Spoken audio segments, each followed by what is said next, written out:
Pleasure in welcoming you all to the seminar, Reimagining Indian Railways, Harnessing the Power of Data Analytics for Integrated Transportation.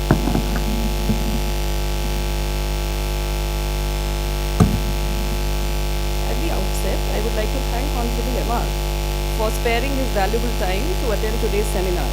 A man of many accomplishments, perhaps no one is better placed to drive change in IT and railways in this country than Shri Ashwini Vaishnav. And since transportation, it is our good fortune that he combines both these portfolios in his eminent person and is here with us today. I would also like to welcome my colleagues on the board, as also the distinguished speakers who have graciously accepted our invitation to share their expertise with us. Indian Railways have been pioneers in adapting IT solutions for business processes, and our passenger reservation system and freight operations information system are amongst the largest transactional IT applications of their kind. However, that is just the beginning. Oil, and India is getting fully equipped to harness the power of data as envisioned in the government's flagship program of Digital India, a vision to transform India into a digitally empowered society and knowledge economy.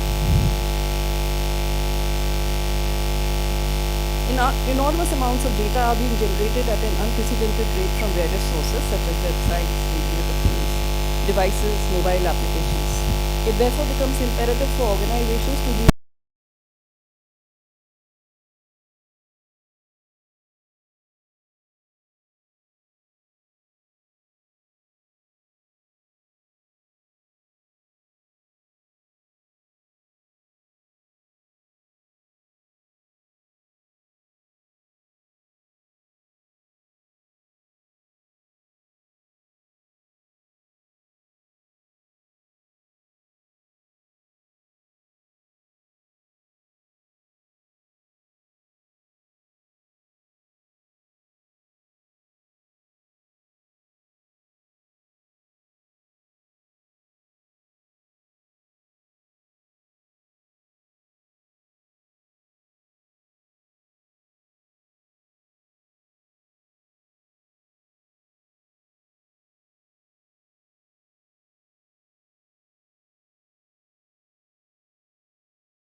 visualization and AI ML operations platforms will be our technology enablers in delivering on these business areas. We have identified several AI use cases under these business verticals. I would like to mention a few areas where we have made good progress. These are, however, merely indicative, and the list does not purport to be an exhaustive one. For passenger services, our DA project, the Ideal Train Profile, seat capacity optimization project is being implemented across IR, and the preliminary results have been encouraging. There has been an increase in confirmed seat availability at the time of booking and a positive impact on revenue generation. There are plans of extending this to almost all main express trains in a short time. We have made significant progress in the areas of freight operations. The terminal congestion management module is complete, and a pilot project involving decision support for precedences and crossings for traffic control is being conducted by the Delhi division. Also, the development of route optimization and passenger local link optimization projects is in progress. While these are pan-IR level initiatives, the divisions too have contributed their might in AI innovations. The Secunderabad division has set up an AI-based high-speed camera system to detect body defects and leftover material in box and brakes. This has led to a significant reduction in damaged brakes being sent to sidings, thereby reducing rig detention and increasing customer satisfaction. IR is looking forward to collaborating with industry and academia to inculcate best practices and technology.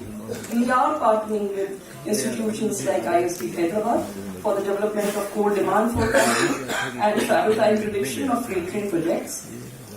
We hope to nurture and foster many other such collaborations and partnerships in the future too, and also involve the Gati Shakti Vishwavidyalaya in this process. While these examples showcase the power of data analytics, the ultimate goal is to have systems in place which would integrate the customer's short-term and long-term demand forecasts and juxtapose it to IR's virtual network, yielding a planning tool for operations and infrastructure development. This can be considered a problem statement for present and future deliberations. It is hoped that today's seminar will be the first of many such, where experts from industry and academia share their insights with us. Such participation on a common platform will pave the way for greater understanding of the customer's needs and how best IR can serve not only its customers, but continue to be the leader in the transport ecosystem, not only by virtue of its legacy, but by its improved competence across a wide range of spheres. In conclusion, I would like to thank MD Chris and his entire team for organizing this seminar.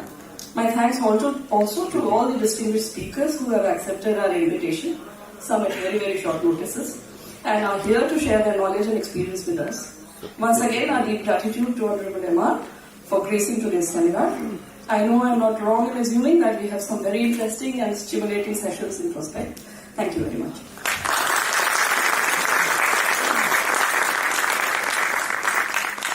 Thank you, ma'am. We all have been eagerly waiting to listen to our Honorable Minister, Shri Ashwini Vaishnav-ji. Although Shri Vaishnav needs no introduction, yet it is appropriate to mention that he possesses a vast and diverse experience. He is an electronics and telecommunications graduate from University of Jodhpur. He has a Master of Technology degree from IIT Kanpur and an MBA from Wharton Business School, University of Pennsylvania, USA, with specialization in finance and strategy. As a former IAS officer, he executed important assignments both in the state of Odisha and for the government of India. Shri Vaishnav further turned into an entrepreneur after his MBA, and since 2019, he is serving as member of Rajya Sabha. Since July 2021, as Minister of Railways, Communications and Electronics and Information Technology, he is leading the transformational change in key areas of people, process and technology. Shri Vaishnav has professed and showcased that sincerity, humility and a strong value system can go a long way in professional success and societal progress. Sir, you are a true inspiration.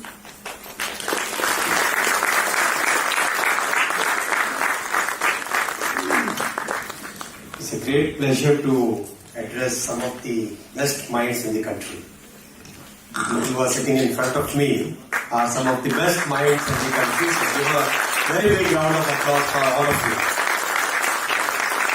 I'm really happy to share that this is a conference which is in the series of various technical conferences. Over a period of time, railways kind of became very bound by its own chains. Last 8 years, it is getting freed from those chains. And this particular conference is part of that process. अभी हाल ही में करीब मेरे जानने में 4 या 5 बड़ी technical conferences हुई हैं. Each of these sectors, civil engineering में, मैकेनिकल इंजीनियरिंग में, इलेक्ट्रिकल इंजीनियरिंग में, अभी डेटा साइंसेज में, कुछ टाइम पहले सिग्नलिंग पे भी एक हुई थी. I think this is a good process. This helps us be conversant with what's happening in the world. So I thank the entire board and Chris for organizing this conference. Friends, हम सबको पता है कि data की क्या value है, किस तरह से डेटा कितना बड़ा डिफरेंस क्रिएट कर सकता है. आपके सामने मैं केवल 2 या 3 पॉइंट रखूंगा. बाकी आज का दिन मैक्सिमम फोकस टेक्निकल डिस्कशंस पे रहे और उन टेक्निकल डिस्कशन से क्या निकल के आता है उस पे रहे.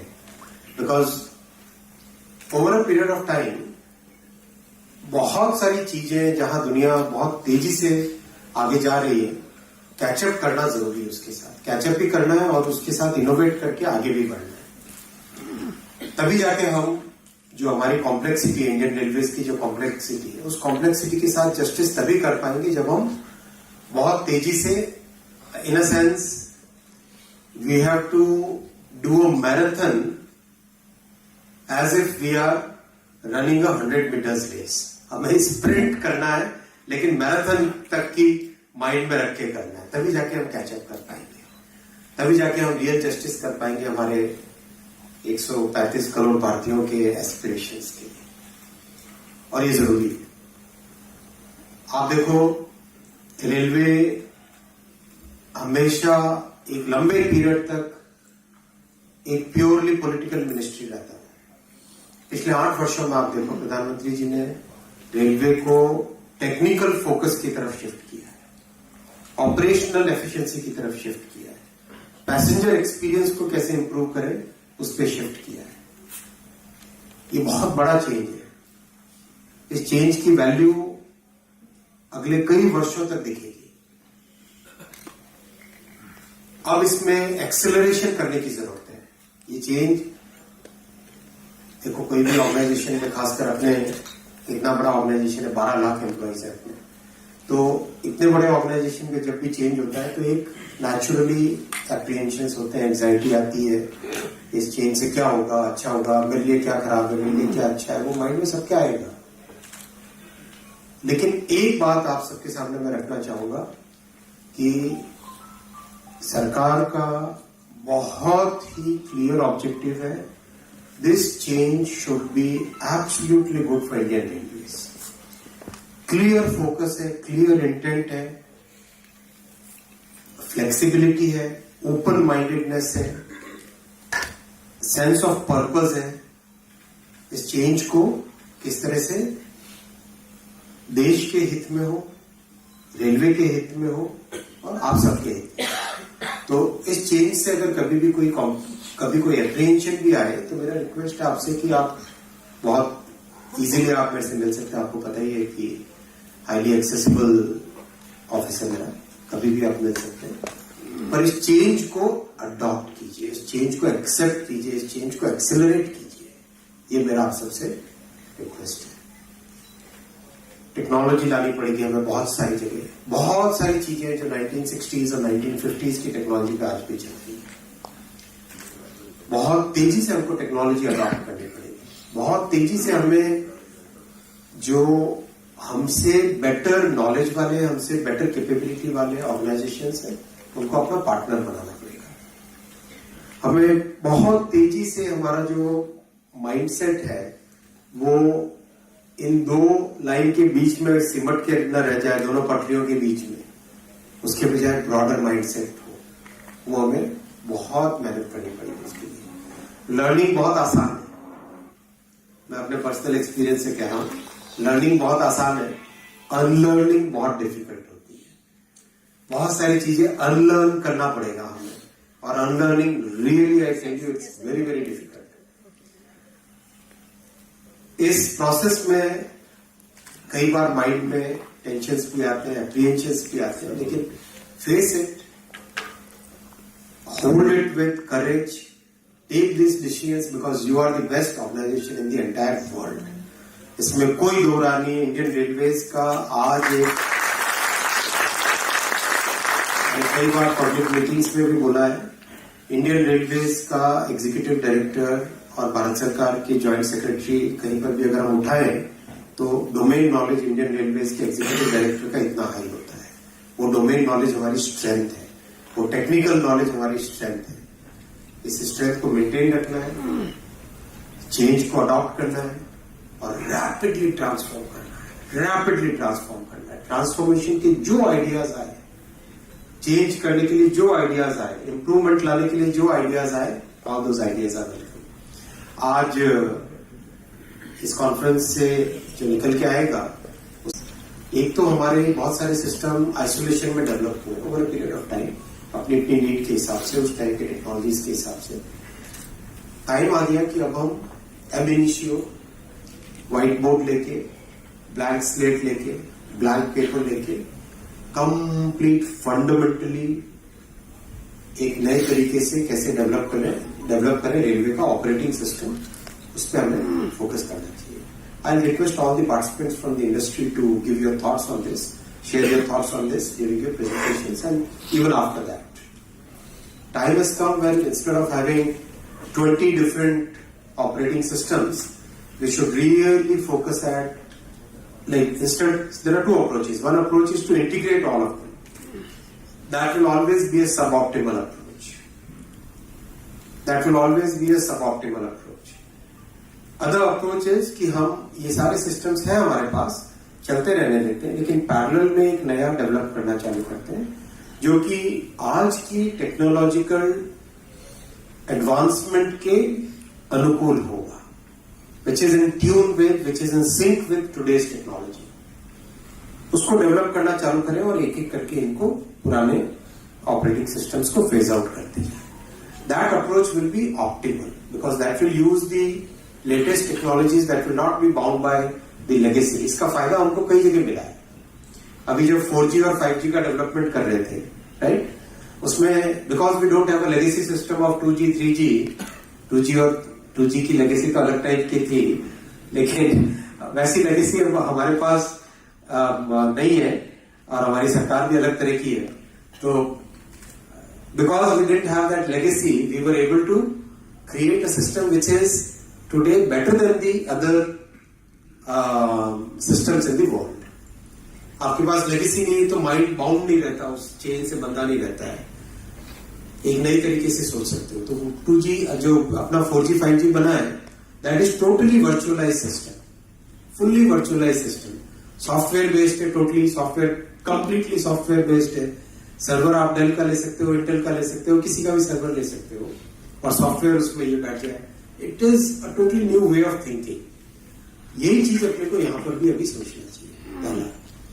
दूसरा, एआई और क्वांटम टेक्नोलॉजीज आज रियलिटी बन चुकी है। एआई और क्वांटम टेक्नोलॉजीज का हमको मैसिव यूज करना चाहिए, मैसिव यूज करना चाहिए। क्वांटम का हमें यूज करना चाहिए सिक्योरिटी के लिए, एआई का यूज करना चाहिए मैसिव ऑप्टिमाइजेशन के लिए। अभी एक पायलट प्रोजेक्ट कर रहे हैं बिटवीन संचार भवन एंड रेल भवन एंड इलेक्ट्रॉनिक्स निकेतन। क्वांटम की से एनक्रिप्ट करेंगे कम्युनिकेशन को, क्वांटम की से एनक्रिप्ट करेंगे कम्युनिकेशन को। दैट मीन्स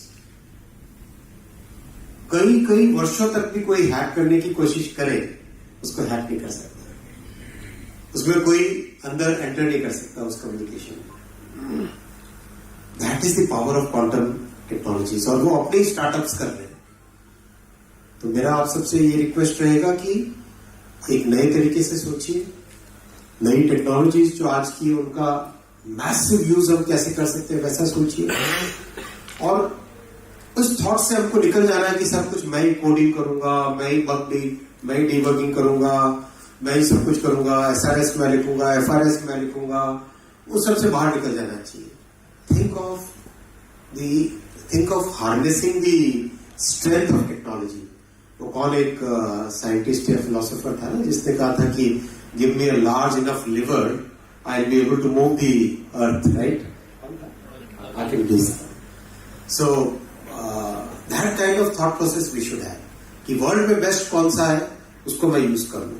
डेवलप हम करेंगे, लेकिन हमें सबकी पावर को हार्नेस करना, because we need those multiplier effects. उस माइंडसेट से भी हमको निकलना है। बहुत सारी चीजें हैं काम करने की, मजा तो आ रहा है ना काम में, एंजॉय कर रहे हो? Yes sir. ये जर्नी वंदे भारत जैसी जर्नी है। अभी कुछ दिनों पहले मुंबई में एक प्रोग्राम था, उसमें जब वंदे भारत का वीडियो चल रहा था और वो पानी की ग्लास दिख रही थी, क्या लोगों के मन में जो I could look into the people's eyes, और लोगों की आंखों में जो प्राइड था हिंदुस्तान के लिए और रेलवे के लिए, दैट वाज फिनोमिनल। देखने लायक चीज थी, वो एक्सपीरियंस करने लायक चीज थी। वो प्राइड आप सबके कारण है, वो प्राइड आप सबकी अचीवमेंट है, वो प्राइड और वो अचीवमेंट आप सबका अचीवमेंट है। ऐसे और बहुत सारे अचीवमेंट्स लाने तैयार है? Excellent, thank you very much, all the best.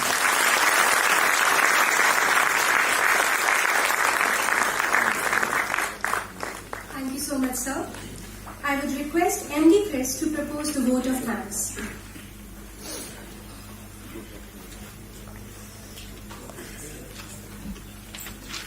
On behalf of Chris family, I extend my gratitude to Honorable Minister Shri Vaishnav for taking time out of his busy schedule and enlightening us with his insights and guidance.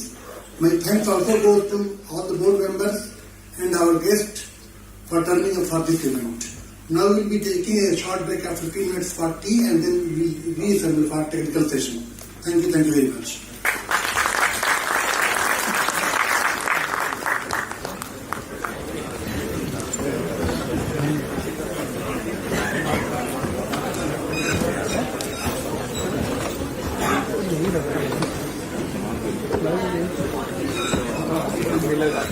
कोई बात नहीं।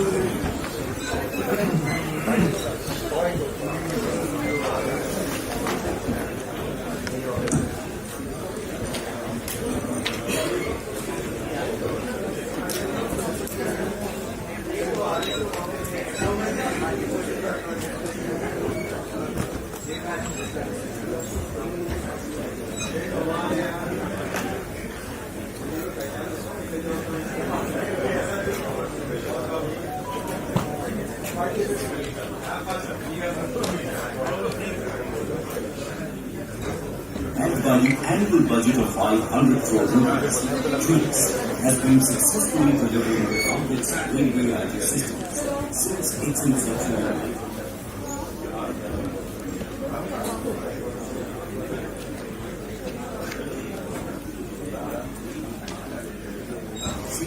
Secure and user-friendly.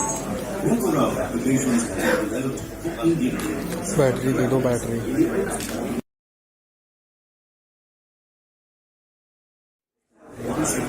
And is capable of having 5 active value sessions during daytime. The enhanced features such as waitlist prediction, contactless ticket check, Rail Mother app for grievance redressal, RSMS module, these have enriched the overall passenger's experience. UTS is supporting the travel of over 1.6 crore passengers daily, and its integration with the One platform has touched the life of many. For further process amelioration, NTES, a bilingual mobile-friendly application, is for real-time train tracking. अभी change कर दूंगा थोड़ी देर में, अभी change करूँगा थोड़ी देर में। अभी कितनी रह गई है? अभी 53 है। ठीक है,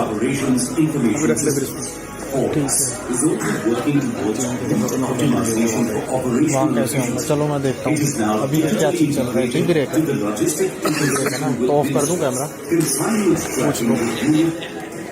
वो दिखा रहे हैं ना।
has cemented this partnership by developing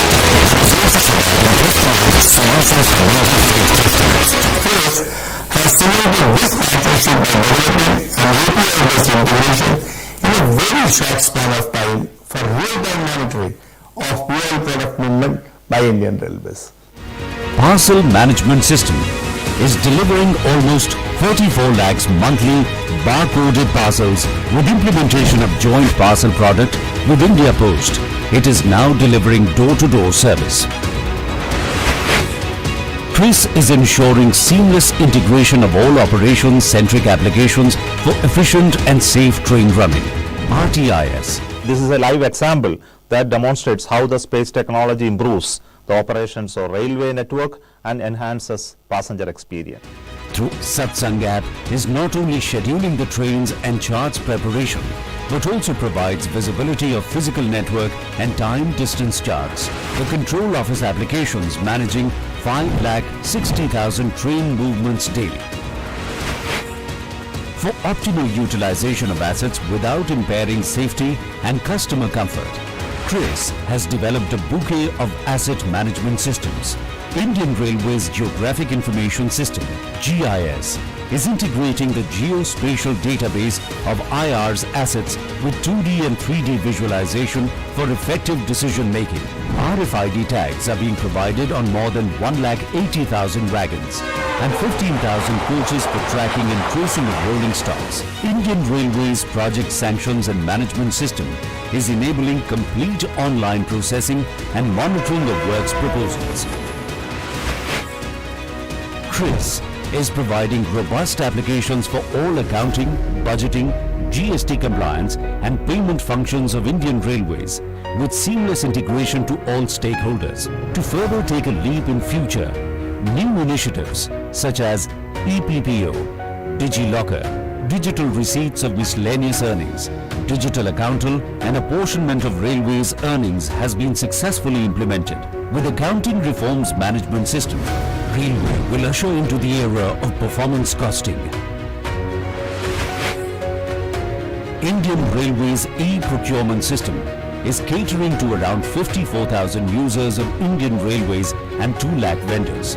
Sale of scrap materials and leasing of assets and services through e-auction has increased the non-fare revenue by 5,300 crore in a year. Human Resource Management System serves around 12 lakh serving and 15 lakh retired employees, making it one of the biggest and successful applications. CRIS is integrating infrastructure database to the PM Gati Shakti initiative. E-Drishti mobile-friendly dashboard, which is displaying railway KPIs on a single click. This monitoring platform is also integrated with PMO's Prayas dashboard through NIC's Darpan to pace with advanced technologies. CRIS has built its own private CRIS Cloud, Project Vistar, to develop an IT strategy in complete alignment with Railway's business strategy, summed up into providing a roadmap for systemic digitization. Enterprise data lakes are being considered for serving as a centralized repository as data warehouse, deriving data insights, prototyping data analytics use cases and dashboard reports. A center of excellence for data analytics was set up in Sikandrabad. Is leveraging cutting-edge technologies and promoting R&D to enhance business operations.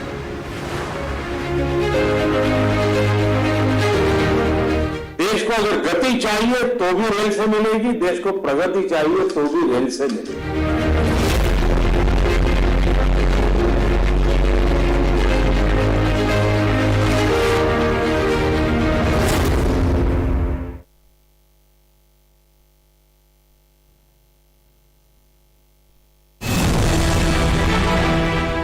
Driven on the wheels of technology and innovation, fueled by the futuristic policies and led by the visionary leadership of PM Modi, the Indian Railways is moving ahead on the path to modernization.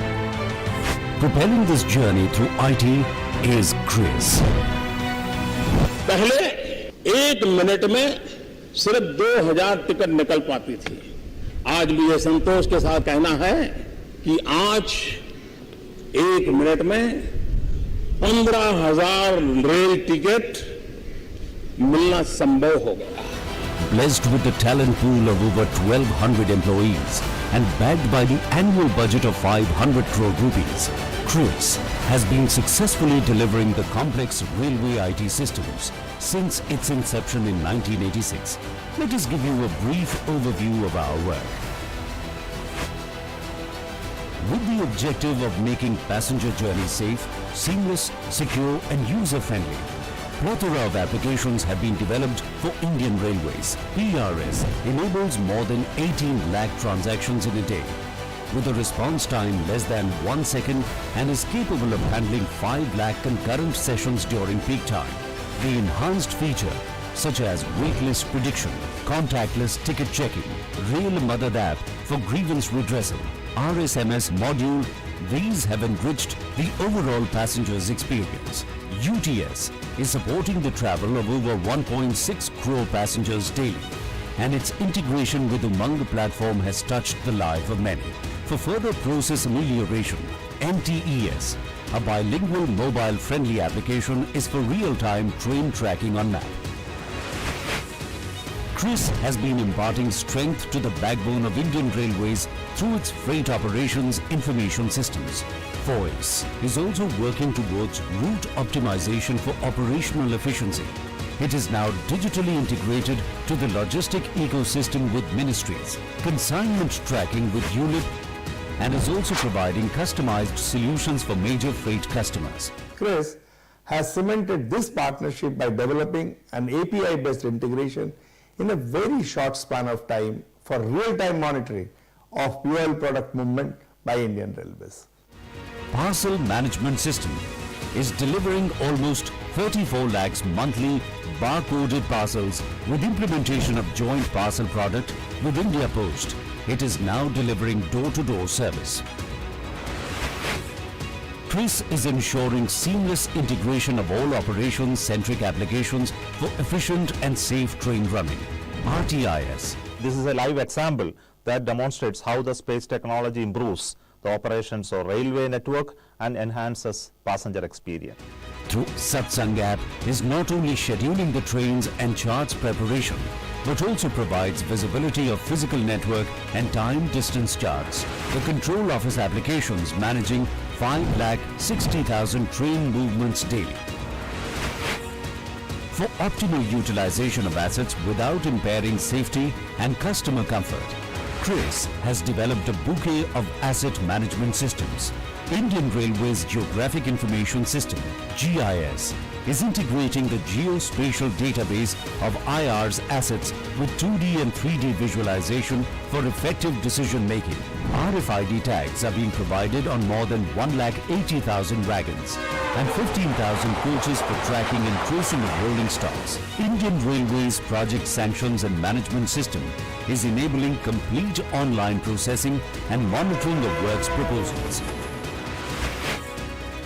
CRIS is providing robust applications for all accounting, budgeting, GST compliance and payment functions of Indian Railways with seamless integration to all stakeholders. To further take a leap in future, new initiatives such as ePPO, DigiLocker, digital receipts of miscellaneous earnings, digital accountal and apportionment of railways earnings has been successfully implemented.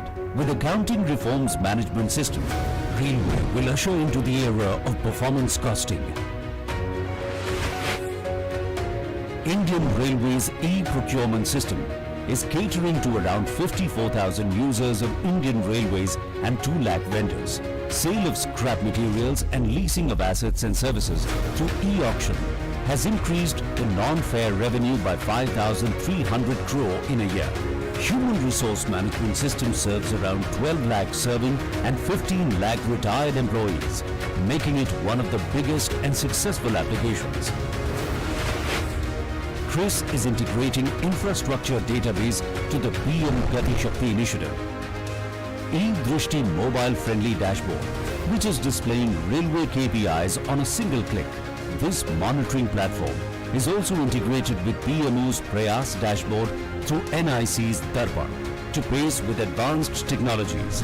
CRIS has built its own private CRIS cloud Project Vistar to develop an IT strategy in complete alignment with Railway's business strategy, summed up into providing a roadmap for systemic digitization. Enterprise data lakes are being considered for serving as a centralized repository as data warehouse, deriving data insights, prototyping data analytics use cases and dashboard reports. A center of excellence for data analytics was set up in Sikandrabad, is leveraging cutting-edge technologies and promoting R&D to enhance business operations.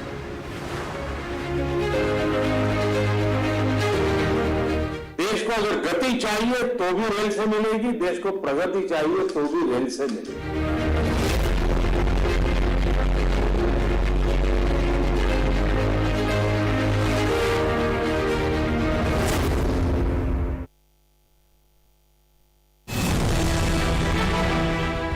Driven on the wheels of technology and innovation, fueled by the futuristic policies and led by the visionary leadership of PM Modi, the Indian Railways is moving ahead on the path to modernization.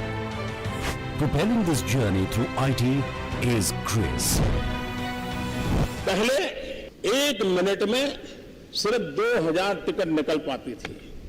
आज भी ये संतोष के साथ कहना है कि आज एक मिनट में 15,000 रेल टिकट मिलना संभव हो गया। Blessed with the talent pool of over 1,200 employees and backed by the annual budget of 500 crore rupees, Chris has been successfully delivering the complex railway IT systems since its inception in 1986. Let us give you a brief overview of our work. With the objective of making passenger journey safe, seamless, secure and user-friendly, plethora of applications have been developed for Indian Railways. PRS enables more than 18 lakh transactions in a day, with a response time less than 1 second and is capable of handling 5 lakh concurrent sessions during peak time. The enhanced feature such as waitlist prediction, contactless ticket checking, Rail Madad app for grievance redressal, RSMS module, these have enriched the overall passenger's experience. UTS is supporting the travel of over 1.6 crore passengers daily, and its integration with Umang platform has touched the life of many. For further process amelioration, NTES, a bilingual mobile-friendly application, is for real-time train tracking on map. Chris has been imparting strength to the backbone of Indian Railways through its freight operations information systems. Voice is also working towards route optimization for operational efficiency.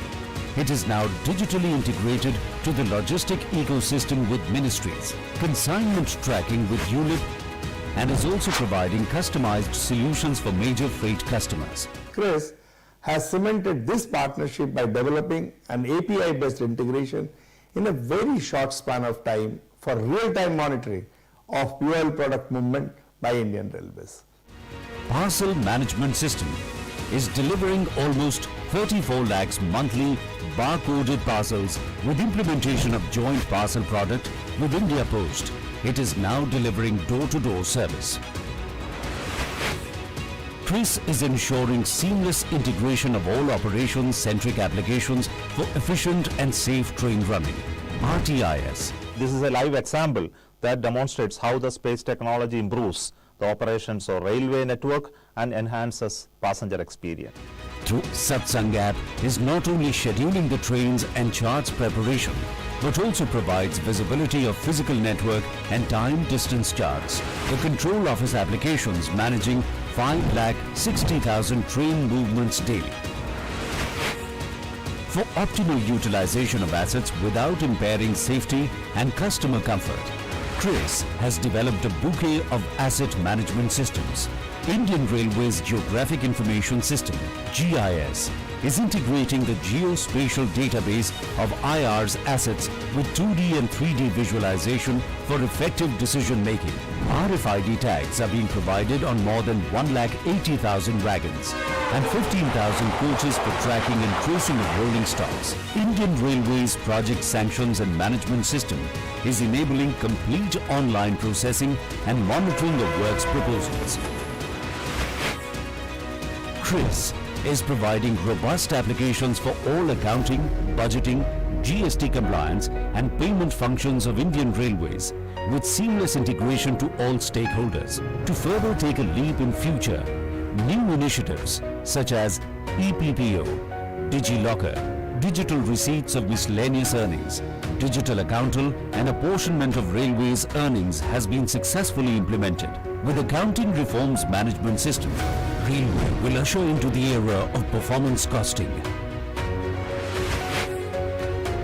Indian Railways e-procurement system is catering to around 54,000 users of Indian Railways and 2 lakh vendors. Sale of scrap materials and leasing of assets and services through e-auction has increased the non-fare revenue by 5,300 crore in a year.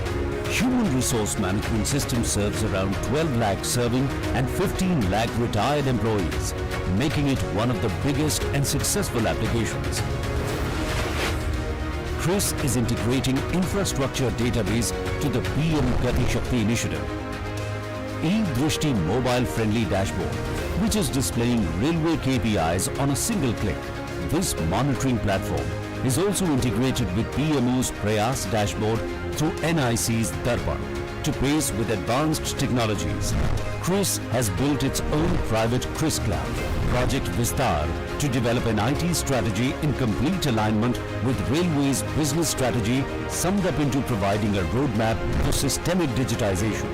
Enterprise data lakes are being considered for serving as a centralized repository as data warehouse, deriving data insights, prototyping data analytics use cases and dashboard reports. A center of excellence for data analytics was set up in Sikandrabad. Is leveraging cutting-edge technologies and promoting R&D to enhance business operations.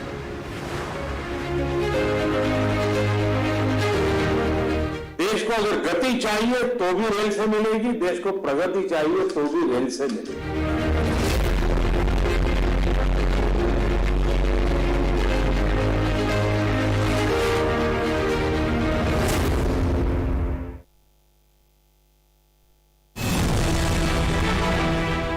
Driven on the wheels of technology and innovation, fueled by the futuristic policies and led by the visionary leadership of PM Modi, the Indian Railways is moving ahead on the path to modernization. Propelling this journey through IT is Chris. पहले 1 minute में सिर्फ 2000 ticket निकल पाती थी। आज भी ये संतोष के साथ कहना है कि आज 1 मिनट में 15,000 रेल टिकट मिलना संभव हो गया। Blessed with the talent pool of over 1,200 employees and backed by the annual budget of 500 crore rupees, Chris has been successfully delivering the complex railway IT systems since its inception in 1986. Let us give you a brief overview of our work.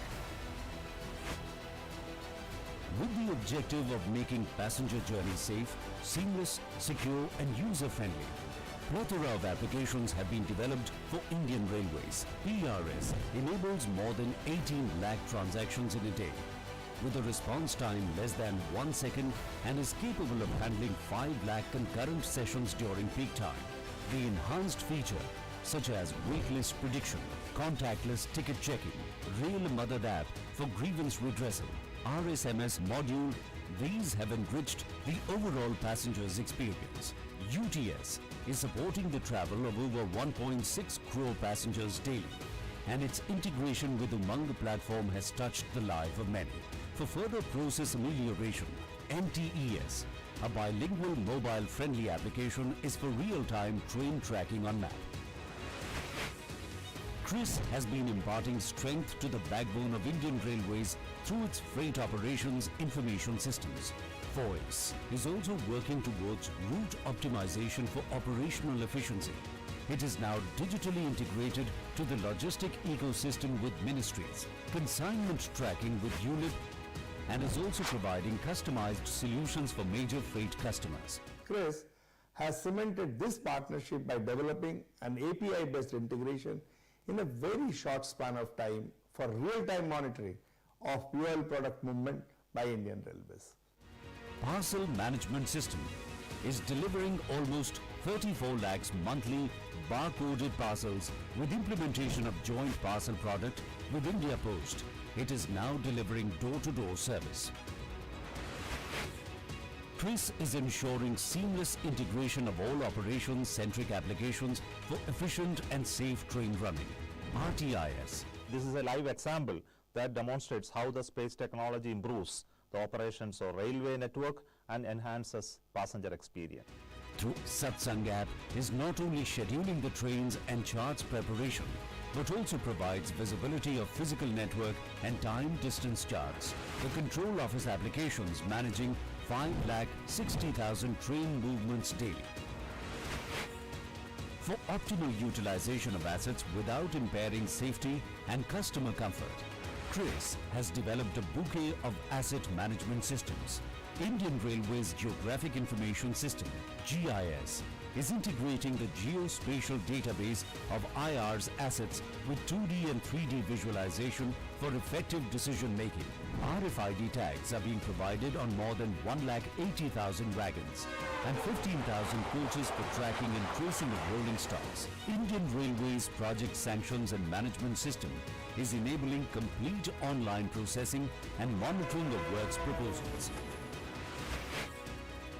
CRIS is providing robust applications for all accounting, budgeting, GST compliance and payment functions of Indian Railways with seamless integration to all stakeholders. To further take a leap in future, new initiatives such as ePPO, DigiLocker, digital receipts of miscellaneous earnings, digital accountal and apportionment of railways earnings has been successfully implemented. With Accounting Reforms Management System, Railway will usher into the era of performance costing. Indian Railways e-procurement system is catering to around 54,000 users of Indian Railways and 2 lakh vendors. Sale of scrap materials and leasing of assets and services through e-auction has increased the non-fare revenue by 5,300 crore in a year. Human Resource Management System serves around 12 lakh serving and 15 lakh retired employees, making it one of the biggest and successful applications. CRIS is integrating infrastructure database to the PM Gati Shakti initiative. E-Drishti mobile-friendly dashboard, which is displaying railway KPIs on a single click. This monitoring platform is also integrated with PMO's Prayas dashboard through NIC's Darpan to pace with advanced technologies. CRIS has built its own private CRIS Cloud, Project Vistar, to develop an IT strategy in complete alignment with Railway's business strategy summed up into providing a roadmap for systemic digitization. Enterprise data lakes are being considered for serving as a centralized repository as data warehouse, deriving data insights, prototyping data analytics use cases and dashboard reports. A center of excellence for data analytics was set up in Sikandrabad, is leveraging cutting-edge technologies and promoting R&D to enhance business operations.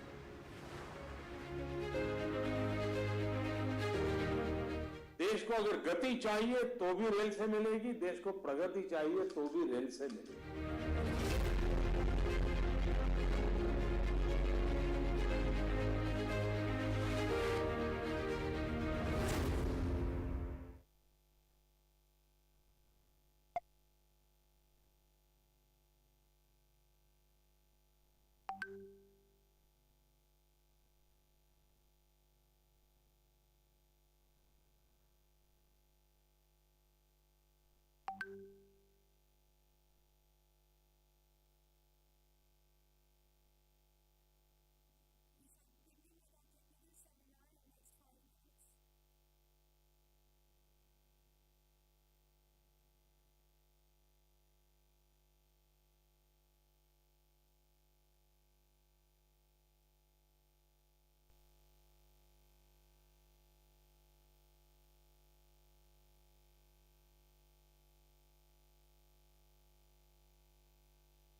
be it in the form of network infrastructure or in the form of rolling stock, we need to plan how much to invest, and those are decisions which probably are done at the corporate office or the railway board level, for which better tools of decision making are required. When we look at the whole perspective of what we need to do, we can't do these small use cases in isolation. Today I chat with a friend and say that I want to do better analytics in customer 360, and tomorrow I'm looking at freight demand forecasting or some other objective. It has to fall in a roadmap like a town plan, where you look at each of those elements of the analytics in a very integrated and a focused manner, because organizations require a set of analytic solutions. It's not one solution that's going to help us. So to do that, one of the foremost things that we need to understand is that when we look at analytics, it primarily talks about the undocumented area of business. It's how you and I are taking decisions based on our experience of the last 30 years, based on the information that we have been receiving. It's not an area where your manuals and codes and policies are going to help. It's primarily come from the undocumented area.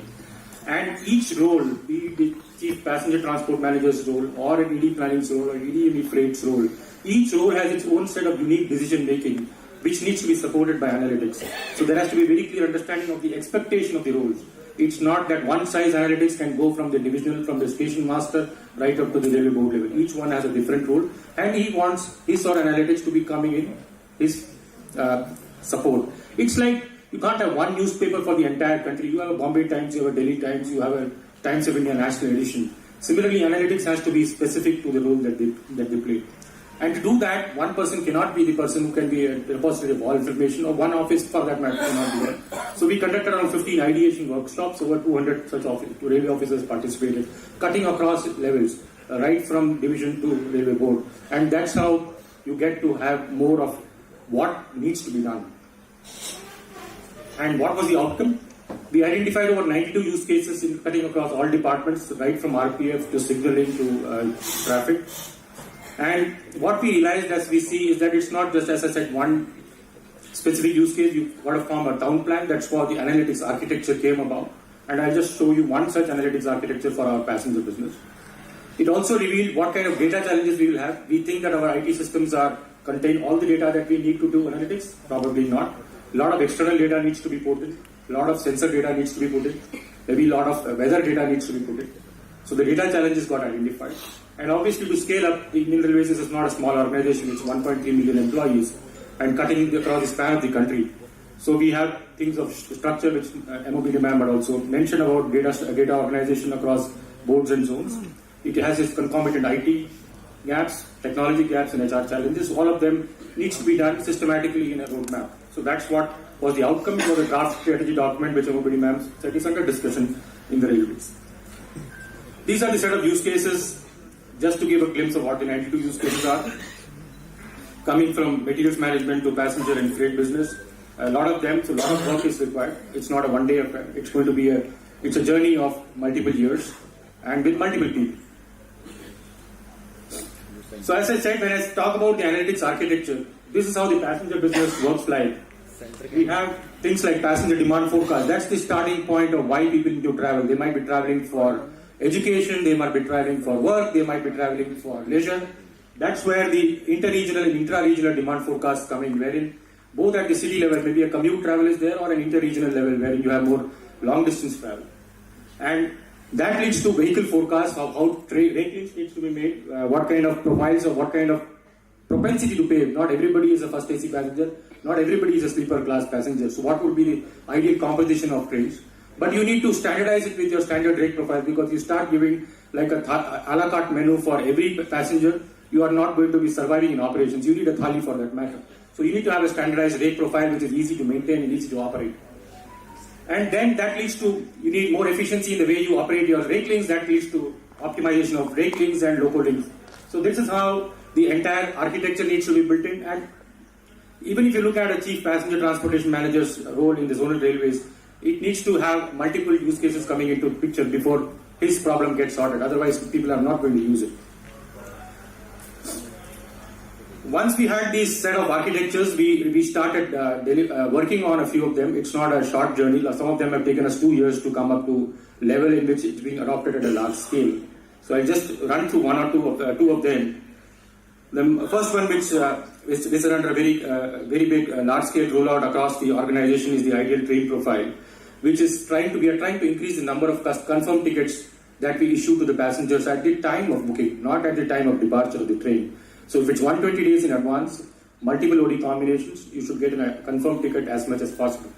So that's the objective. We have to understand a subtle difference between trains and airlines, just for the purpose of understanding the complexity of the problem.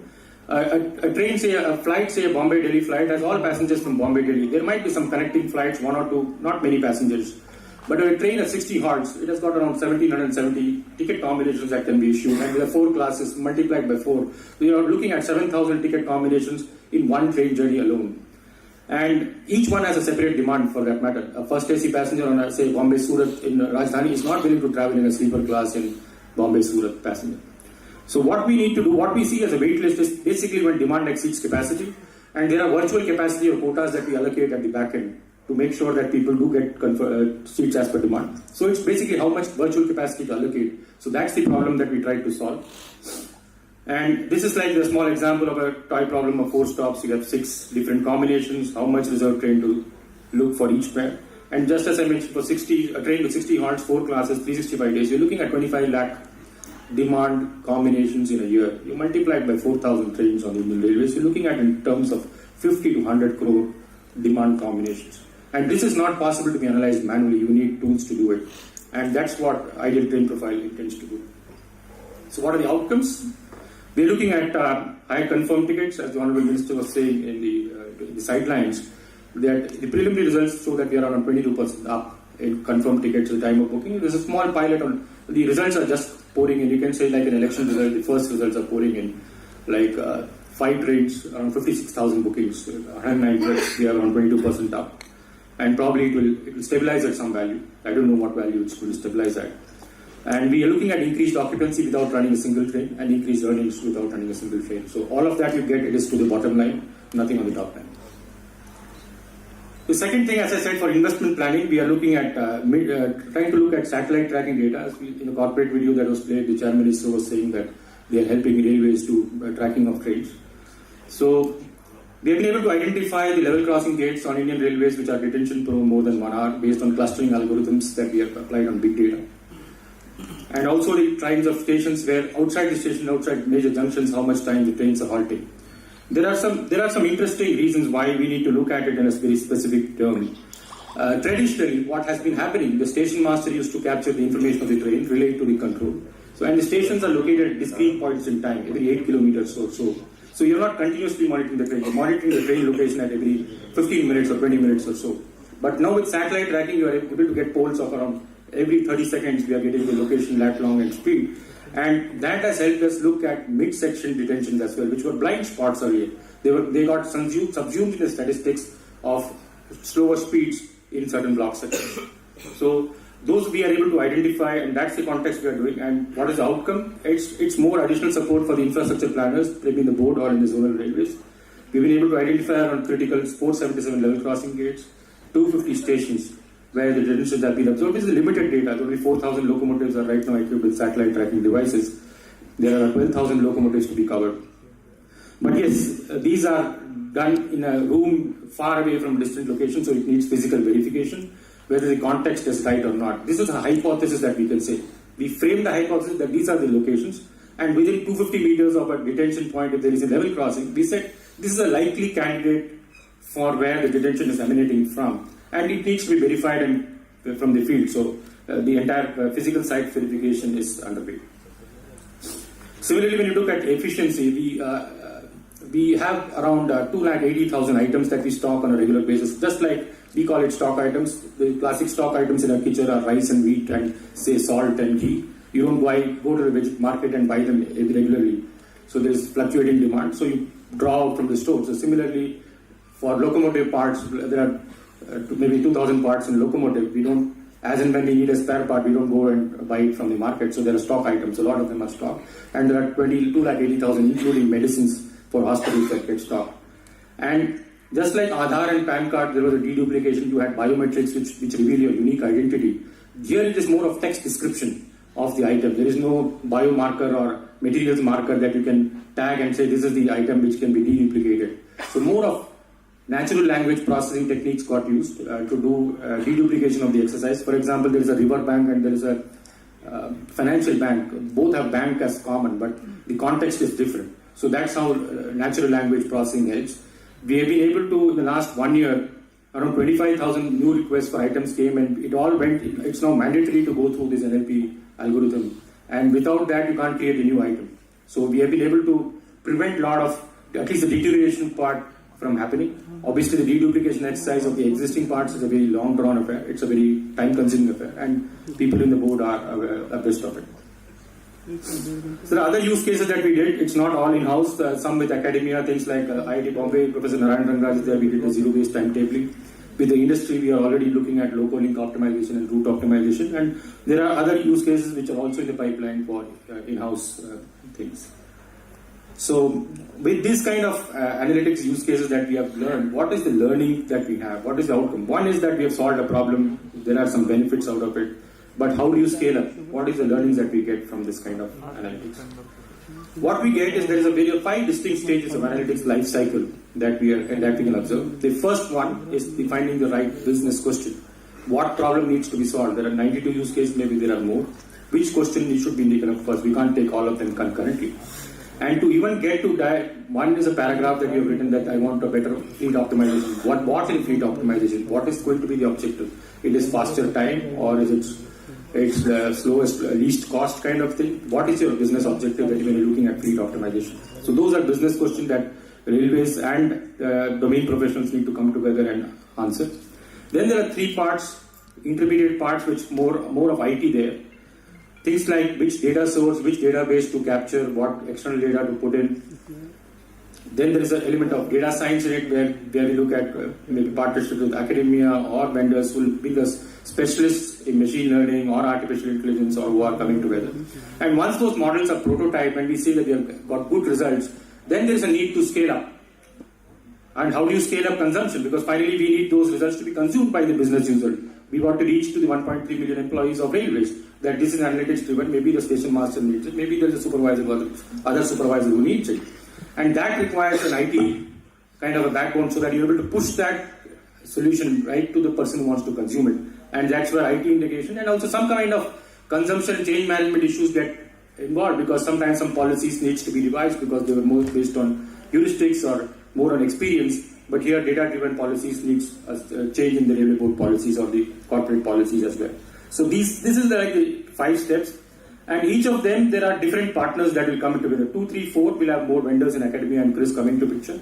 The first one will have more railways and domain expertise guys coming to picture.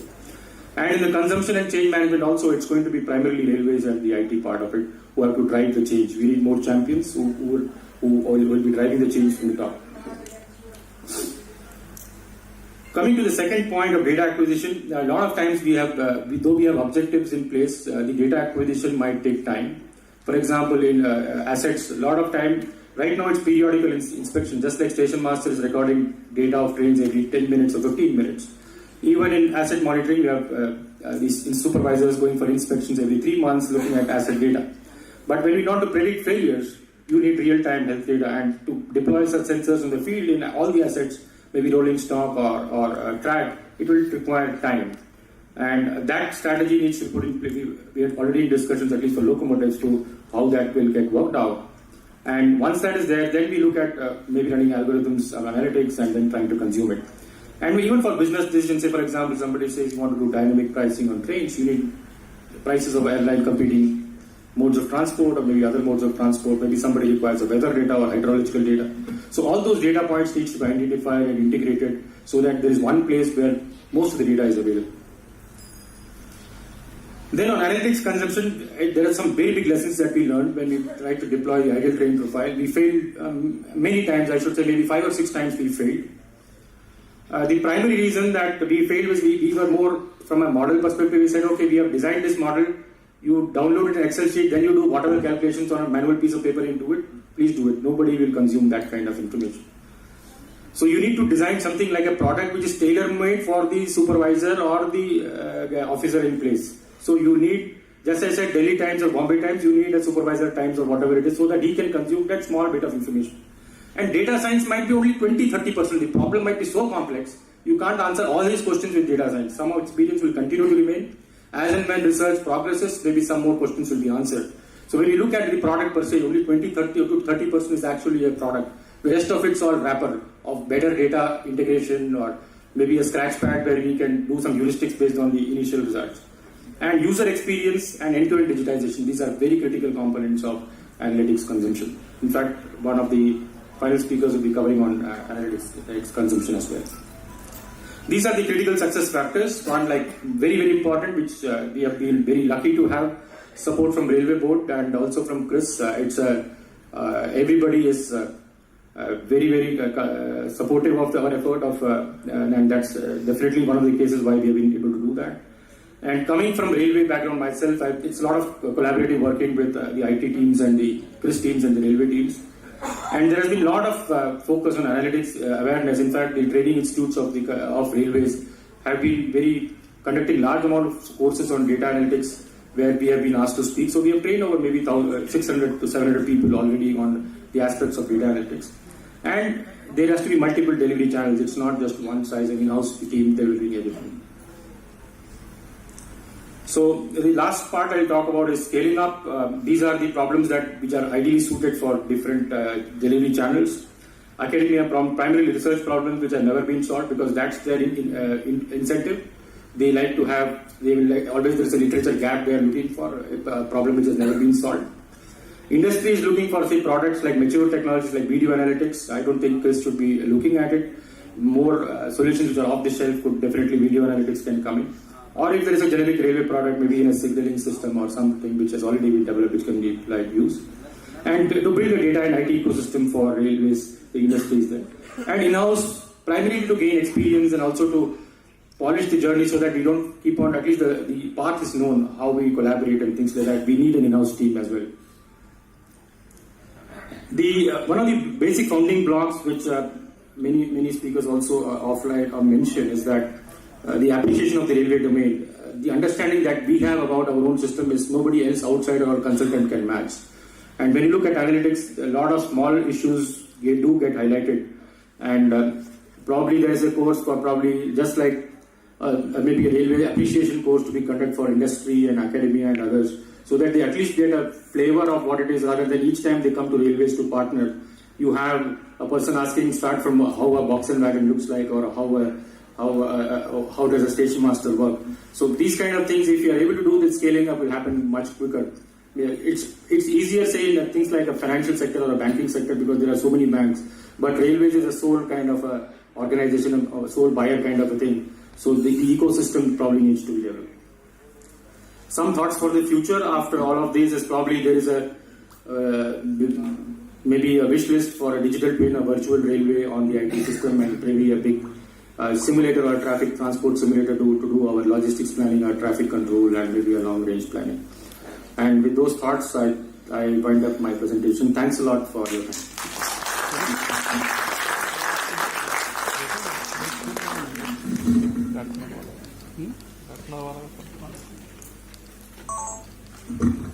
Now it's my turn to invite the distinguished speakers who have come from the industry and academia.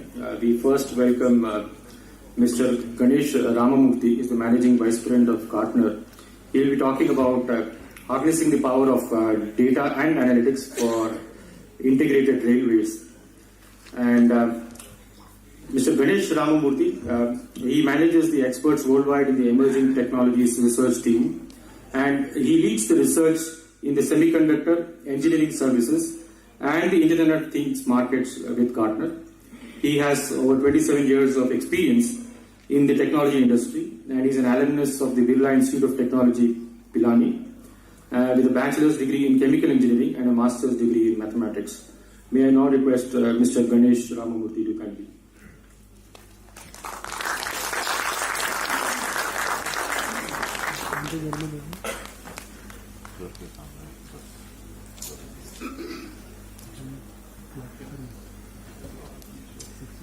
Good morning, everyone.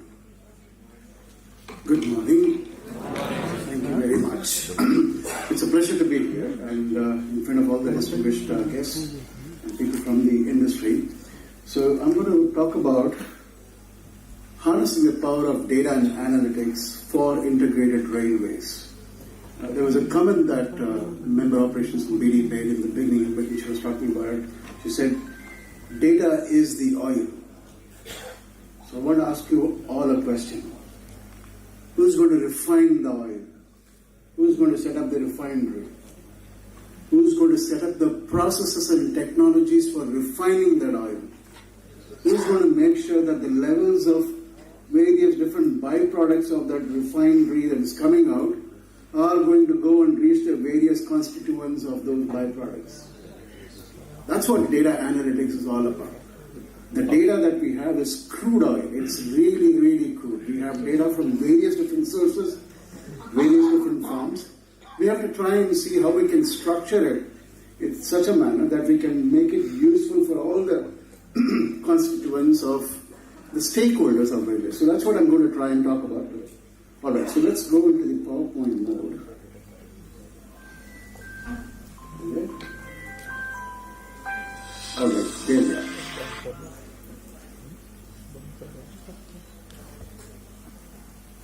Okay, great. All right, so this is a kind of a dream that I always have. When I'm talking about data and analytics, and we're talking about Internet of Things, and we're talking about all the IoT and so on and so forth, the first question that I always ask everybody is, what if everything could listen and act and talk with each other? Right? Railways is a massively, massively huge organization with various different kinds of physical assets, human assets, and assets that are formless. Data that is coming in various different forms.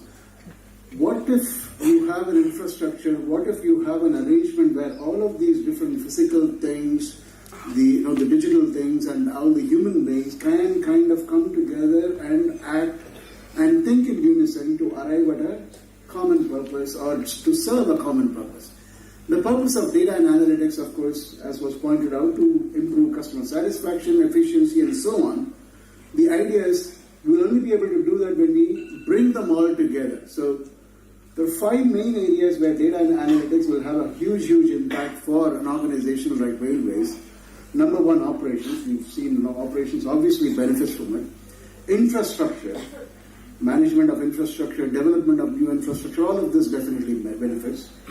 Safety, both passenger safety and the worker safety can be enhanced 100 times by using data and analytics. Passenger service, passenger satisfaction enhancement, passenger satisfaction improvement, all of those areas can be impacted with data and analytics. And then you see this word organization there. Can data and analytics change the Indian Railways as an organization to become more future focused? Such a huge organization of 1.3 million people, just imagine the power of that organization. If everybody starts thinking in terms of analytics, whenever they see a question, whenever they see a problem, they are thinking in terms of analytics, how do I bring different data? That's a cultural mindset change that data and analytics can bring within the railways organization, which will really and truly make it a very, very forward-looking kind of an organization. So there are ways in which those things can be done as well. So we'll talk about those stuff. Data is at the heart of railways modernization, and it impacts all of these different areas. Now, there are some areas, as Mr. Gopalakrishnan pointed out, there are various different projects that have been happening there, and I've listed various other examples of data and analytics that is, the use cases of data and analytics that is being used by various different other railways bodies across various different regions and countries there. On all of these areas, safety, infrastructure, operations, passengers, and the organization, multiple different kinds of use cases are all available there. I'm not going to go into the details of use cases because other speakers are definitely going to be touching upon that as well there. So I won't go into too much of detail. But the question I want to ask, and there is a point that Mr. Gopalakrishnan pointed out on that, the business case or the business outcome. The moment you see a data, we will always ask kind of this question about what is the outcome that we are all kind of going after. In my opinion, I think there are 4 broad buckets of business outcome that all of your analytics questions will fall under. Number one, how can you improve the efficiency? Whether it is the efficiency of your passenger reservation system, whether it is the efficiency of the railway operations or maintenance or support infrastructure. So the efficiency improvement, productivity improvement are all under that. And you can talk about savings, time savings from the point of view of reducing delays, reducing delays for maintenance, reducing delays for running trains, and cost savings. Can we reduce costs by putting in data and analytics to save costs there? So that's a big area where there is a lot of outcome that you will be looking at. Safety enhancement, very clearly, I don't want to overstress the point, the kind of hazardous environment in which various different operations are being kind of managed. Safety enhancements can be made using data and analytics, and service, of course, both from the customer's point of view, that is the passenger's point of view, and also 1.3 million people in railways are also customers of the railways organization. So how do I improve the employee experience? Can data and analytics be applied to change the way how the employees of the railways organization work between each other, collaborate with each other? That's an area where there is a lot of enhancements can be done there.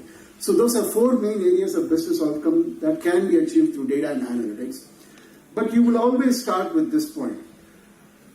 Whenever a data and analytics problem is posed, you have, okay, so I have a set of data, I have questions like I have passenger data, I have data about who is going to be traveling from one point A to another point B, at what time data. So we have a set of data that we know. We have passenger data, we have train data, we have this data, and so you have a lots of known data, and you have some standard questions. How can I improve the train movement rate? How can I reduce the delay? How can I improve customer satisfaction? How can I give out more confirmed tickets? So there are some very known questions as well. When you have these known questions and when you have the data that is already available, that you know it is available, it is easy for you to go and approach the solution using certain standard tools that are available for you in the marketplace. So that's one quadrant. So you have known data that you know exists, and you know the questions that you want to ask, and you know also that the questions that you are trying to ask can be answered by this data. The next category is, you have data, but you are wondering, can I use this data to ask the other questions? The use cases that everybody thought about, various different workshops, people came up with 9,500 different use cases. Those were basically thought processes that are coming out. Oh, this can be done and that can be done. This use case can be implemented, with the assumption that probably the existing data can help me to deliver on these new use cases. So in those areas, we don't know the questions yet, but we know what the data that we have. So we are trying to ask those questions about, this is what the data that I have, can I answer these questions? So that's the second area that we look at, where you have known data, but that's kind of unknown questions. And that's where the element of exploring, understanding and investigating and all of those aspects come in there. The third area, of course, is where you don't know what you don't know. You don't know what data you don't have. We don't know the data about what kind of tracks are under kind of stress conditions, or where the problems are in terms of the infrastructure, or what kind of situations that employees are in the yard management or terminal management capability. There are data that we don't know and we don't know about it, but we want to ask questions. How can I improve the employee work morale in the, say, terminal management area, or in other marshal areas, or in other fleet management areas, and so on? We want to ask certain questions, we want to improve in certain areas, but we don't know what data we want to answer those questions. That's the third bucket, and that's where you will be thinking about actually creating value. Because these are pertinent questions. If you have the data, you can definitely and very clearly showcase the value for those questions there. And the fourth area is the big unknown. We don't know what we don't know, and we don't even know what to ask. Right? That's the area where we are thinking about innovation and exploration. This is a fundamental principle of data and analytics moving forward, using technologies of artificial intelligence and machine learning and other capabilities. Where we don't know the data that we want, where we don't know the questions that we want, we are out there in the space trying to explore what sense we can make out of all of these unknown stuff there. So that's the framework. We use this framework, we profess this framework to try and think about what data that you have internally. Can you look at the entire universe of data that the railways has and put them into these buckets? Can you look at the universe of all business cases that you're thinking about and put them in these 4 buckets? And then you start actually, things kind of start falling in place when you do that, right? And when you do that, most of the time what we've seen is, we start with the known data and the known questions, and then we start progressing towards known data and unknown questions. Because we have the data, obviously, what more can I do with this data is what we will all ask. So we go towards the unknown question there. But that's the interesting part. When you have known data, what does known data mean? The data is structured. I know the kind of data that is available, the type of data that is available. Metadata on the data structure has already been put in place. It's all been kind of very neatly arranged in maybe a kind of a relational database management system and so on. And this is where the whole thing about data warehouse comes in. There is always a constant debate between various organizations. Should I be looking at a data warehouse or should I be going in for a data lake and so on and so forth? Data warehouse is very, very useful, and it is actually very useful when you have data that is very structured. And you know that the questions that you're going to ask is also very structured questions. Precisely very structured questions there. In such scenarios, data warehouse becomes very useful for you. But then in scenarios where you don't know what the data is, or you don't even know what questions to ask, you are only gathering data. Take for example the IoTs. Various different kinds of sensor data is coming from various different tracks and poles and points and so on and so forth. All of this data is completely unstructured data. And then you have various different kinds of video feeds coming from pantograms or train stations or within even the engine rooms and so on. These are all various different kind of data. I don't even know how to kind of integrate them. And even if you think about integrating, I don't know for what purpose I should be doing. In those cases, we put all of that data in a structure called a data lakehouse. And that's where you start thinking about, how do I start looking at this data lake now? I will have data scientists to explore this data lake and starting to make sense out of this lake. And saying, okay, these set of data can be structured in this manner. And then slowly structure starts emerging from the lake into the warehouse, and then you have this kind of a boundary forming where there is still some structure, no structure kind of a thing, and you kind of cross the chasm there. The data lakehouse helps you to look at the data in pervasive nature and try to make sense of it. This is where we bring in the data scientists and move them towards more structured data, which is where it goes into data warehouses there. There is value to be got even in the data lake. When you are looking at data science exploration and deep learning kind of capabilities, when you bring that in, you will be able to answer questions about things that you haven't even thought about, which is why we are doing various different kinds of correlation using these advanced technologies there, right? Now, the point that I'm trying to make here is, data engineering is going to be a discipline that requires various different kinds of skills. On the left side, you see the arrow mark here. This is basically use cases that you know about. And then on the right side, these are use cases that you have no idea about that even exist. You haven't even thought about it. You haven't even dreamt about it. In those kind of scenarios, what you have is the known data and the unknown questions are the foundational elements. And there you basically you require skills or roles such as data architects or business analysts to some extent and data stewards who will basically be able to understand what kind of data is available and use some programming capabilities to make sense out of those data. So that's the structure that you see there. On the other side, the big data lake part, what you require basically is data engineers, machine learning engineers, and data scientists who basically are using various different kinds of algorithms to make sense of the data and then make them more structured, make them more palatable for creating newer use cases there. So this is the width and breadth of skills that we are looking at from a data analytics point of view, and that is why I started off saying data analytics will change the organization in terms of the new roles that it will create. And therefore the good news for you all is you could be a data engineer 3 years down the line if you go in that direction. You could be starting to think about some of the new programming capabilities and start thinking about data engineering and data scientist capabilities as well. It starts changing the profile of the organization as well. And therefore it also requires very specific skills too. You're looking at some standard skills in terms of RDBMS and DBBMS and so on and so forth, But when you go up the ladder, you are looking at more analytics capabilities and data visualization capabilities and metadata capabilities. Then you look at how do I interconnect all of this data visualization tools to an SQL, to the cloud, and so on and so forth. And more on the innovation and exploration part as well there. So the journey, as you see, to do data warehouse and data lake and more of these data analytics stuff is going to require various different kinds of skills and capabilities that you will need to bring in there. From that perspective, therefore, there are 6 core technologies that will drive data and analytics in any organization. Number 1 is the connectivity. That is kind of sorted. We all have private 5G, we all have Wi-Fi and various different kinds of optical fiber cable networks and so on and so forth. Internet of Things is an absolute must if you want to gather data from the field, and you are doing already in various different manners. And IoT can be applicable in all of these different areas.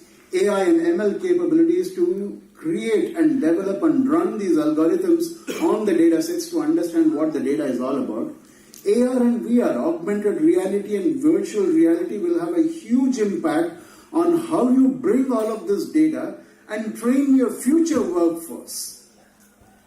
You don't have to have an engine operator to be trained on a true physical train. You could be operating them on a simulator or using an AR, VR technology, because all the real-time data and all the databases have been brought into AR, VR capabilities.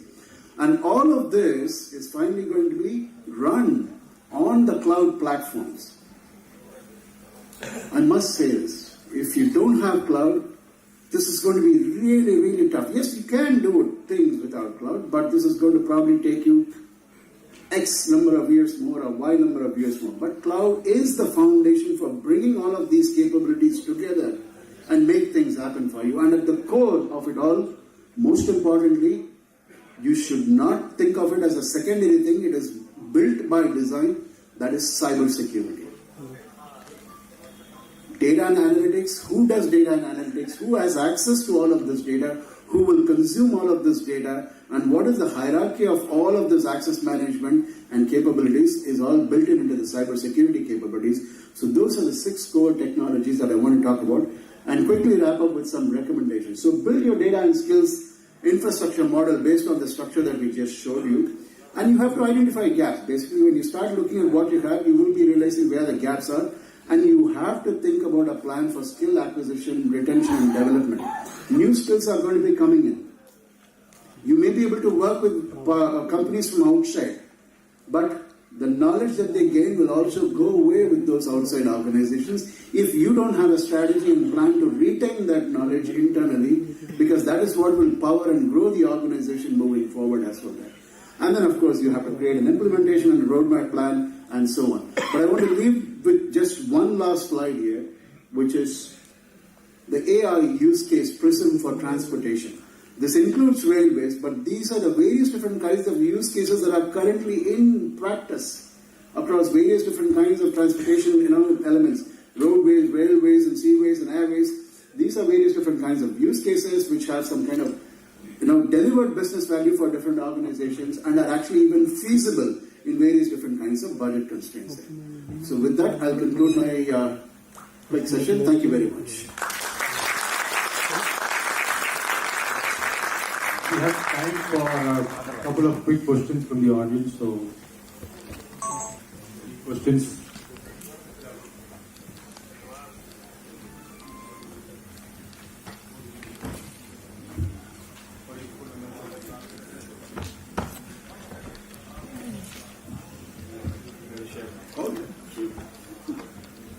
Thank you, Ganesh, for this wonderful insight that you shared.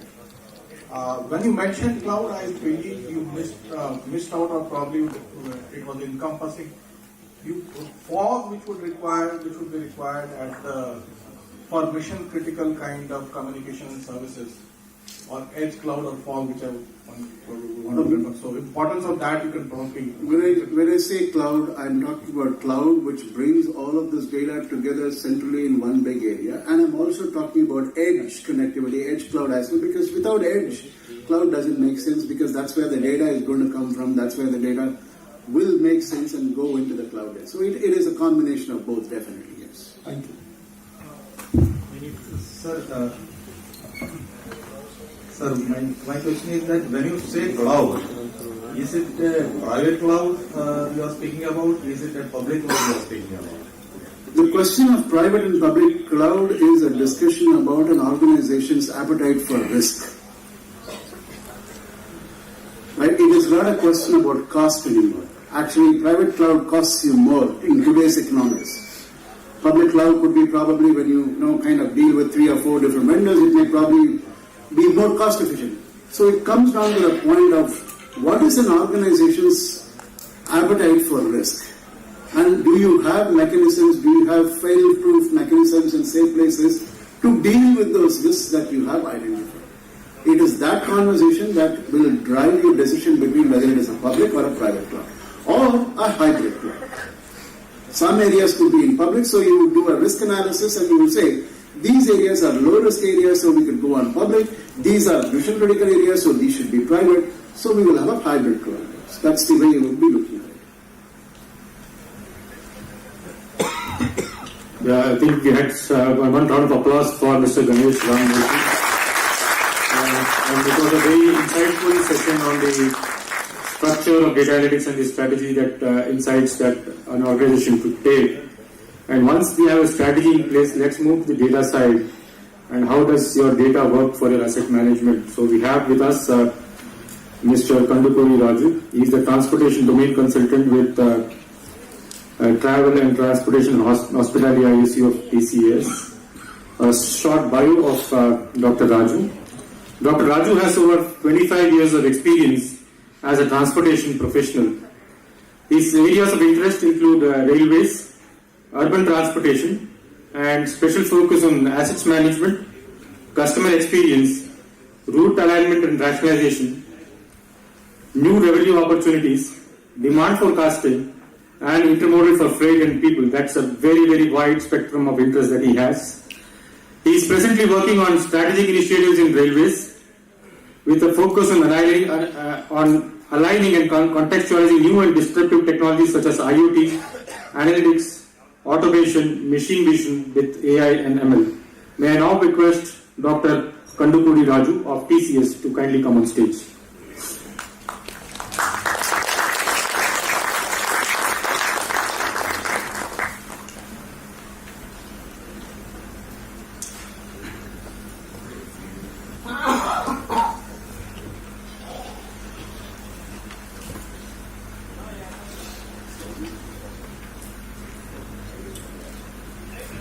Thank you, Gopal.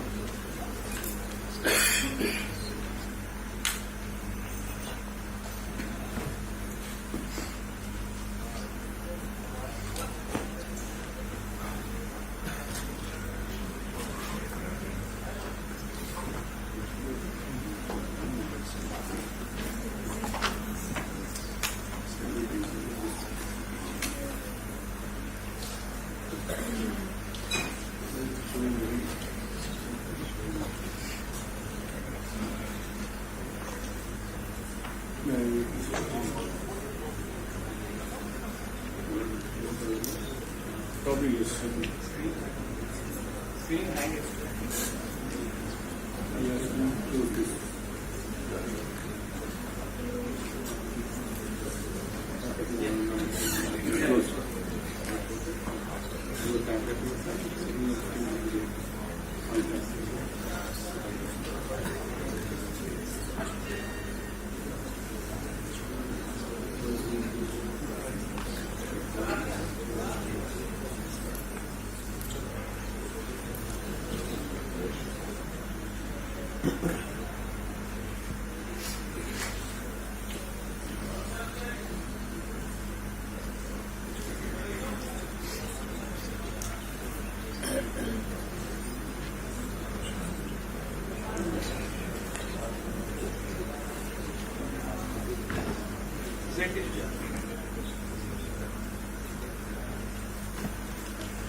Yeah, we till now with the discussion around the data and data analytics, maybe in a more strategic level. But I want to, as a part of this presentation, I would like to show some use cases where we were able to solve using data analytics. Probably that will be helpful. And whatever the use cases that we solved, I believe most of the data you're already having. So how to leverage the existing data is one area that we looked at very clearly. And the innovation part, in the four quadrants that Mr. Ramurthy was showing, I could see that definitely we can place the use cases I'm going to discuss on the top two quadrants. See here, of course, as earlier presenters were talking about, so data analytics is applicable everywhere. I would say it's like omnipresent, so you have opportunities to deploy data analytics to create insights and intelligence out of the data that you already have. And probably it is applicable from planning and at strategic level planning and even day-to-day operations also, one can think of developing. But these are the various key enterprise level functional areas we try to list down here. I'm not going to deal with or detail all the areas, but definitely asset management is one area that we want to do a deep dive exercise here. So why asset management? The question here is that why we are taking asset management as an area where we should really deploy data analytics to get some benefit out of that. Is that if you see this, these are the various challenges that we could see across the globe, depending on the size of the organization, the culture of the organization, and the railway industry. So what we see is that almost 40% of the network delays are due to the failure of assets. Failure of assets online when they are running on the track or track itself sometimes. And the maintenance cost, if you see, it's around 35 to 50%, depending on the type of organization, is the cost. That means 50% of their earnings is going in maintaining the assets, because assets are the backbone for any rail industry. If the assets are down, the business is down. So, just to see what kind of asset intensiveness that at least Indian Railways is having, we try to look at only three basic assets, that is bridges, rolling stock, and linear assets like track. You can see that around 382,000 rail cars, 68,000 route route kilometers and radius. So managing this large infrastructure is not that easy. So how data analytics can help in addressing some of the needs of this, asset management is something that we wanted to look at. And then sensor technologies actually change the way you look at the management of the assets or the maintenance of the assets. And what we see is that going forward, maybe within another 5 to 10 years time, all the railroads will be, looking at predictive and prescriptive analytics as one of the areas to move from where they are to a predictive maintenance regime. So these are the overall trends, but of course I will not touch upon all these things. But you can see that what we observed when we work with other railway organizations also, the data analysts, computer professionals, and rail domain experts are working together to bring certain advantages, especially to drive predictive maintenance in their predictive maintenance strategies. And visibility of the assets, the condition of the asset, whether a particular asset, when I'm saying asset, that could be rolling stock, that could be tracks, etc., whether they are actually in good condition or not, that visibility is very, very important when you allocate the asset. So that is one area where people are looking at very seriously. And of course, the quality of maintenance staff, the quality of life of maintenance staff can be probably improved by automating the inspections and automating the maintenance itself. So I'll try to see, I'll try to show you how we, deployed these ideas in resolving certain problems. So this was already talked in detail by Mr. Ramurthy, so I would like to skip this. Yeah. So let us look at some of the case studies from predictive analytics perspective and automated inspection. So we were talking about, people are talking about the digital railways, digitalization of the railways, etc., etc. So there is a reason why people are talking. So when we want to move from the current schedule or current maintenance regime to predictive maintenance, what you need is the data. So you don't have, if you have historic data of the behavior of the asset, as I told, it could be rolling stock or bridges or it could be tracks. The kind of data we need to collect is huge. So naturally the manual data collection methods probably will not help us in creating that huge database. So what you need to do is to go for automation in terms of deploying certain sensors, etc. And continuous monitoring is another requirement, is a prerequisite before you think of any predictive maintenance. So what I could see from the Indian Railways operations is that you are already having wheel impact load detectors installed at certain intervals on the track to basically monitor the wheel behavior in terms of the pressure that is exerting on the track. So a lot of data is being collected. My understanding is that, please correct me if I am wrong, my understanding is that that particular data is being utilized only to see at that point of time that wheel is properly working or not, it's safe or not. If you see that the exerted pressure is more than the threshold value, then you will act on that, otherwise you know that it's safe. But what we thought is that, can we use this data, because we are getting a lot of data for the same wheel because it's moving continuously on the track, maybe cutting across several wheel impact load detectors.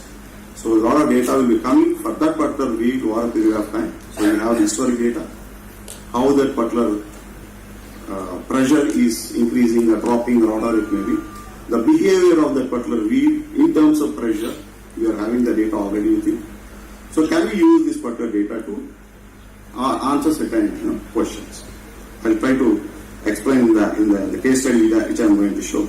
And another area of interest is definitely the tracks, which is a big asset.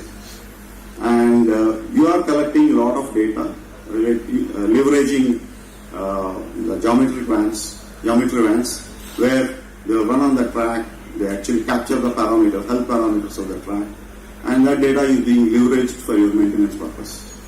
Right, this data is being collected maybe once in 6 months, depending on the traffic, etc., etc. You are collecting at various point of time. The data is available with you. Can we leverage the data to basically answer certain questions like, what should be my maintenance cost in the next 3 months if this is the condition of my track? And if you have the data at a network level, probably you can always make zones in terms of their current status, and then your budget can be allocated according to the current status of that particular or the previous status of the tracks. And the third one is the innovation part. Basically, we leveraged machine vision technologies where the camera-based images can be analyzed to identify the defects associated with the assets. So let me take you through the one of the problem areas that we address for an Australian freight railway.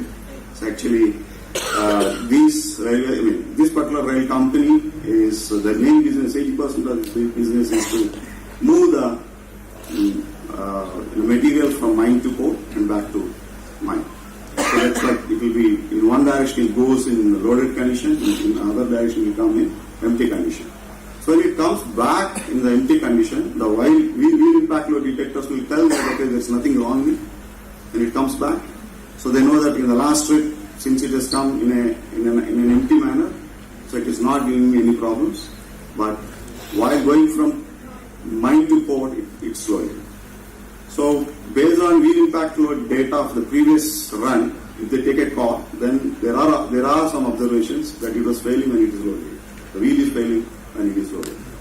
So, but this is a continuous phenomena. Maybe the wheel has traveled along that particular route for several times. So now you have that data in an empty condition, data related to the pressure in empty manner, in empty condition and loaded condition. So can we leverage this data to see that tomorrow, if my loader wants to see that, okay, can I load this particular, wagon for the next trip in a loaded condition? That is the question to be asked. That is the business definition. That is the business problem they are given to us. Then we solve based on the data that we receive. So you can see that we got around 45 million records.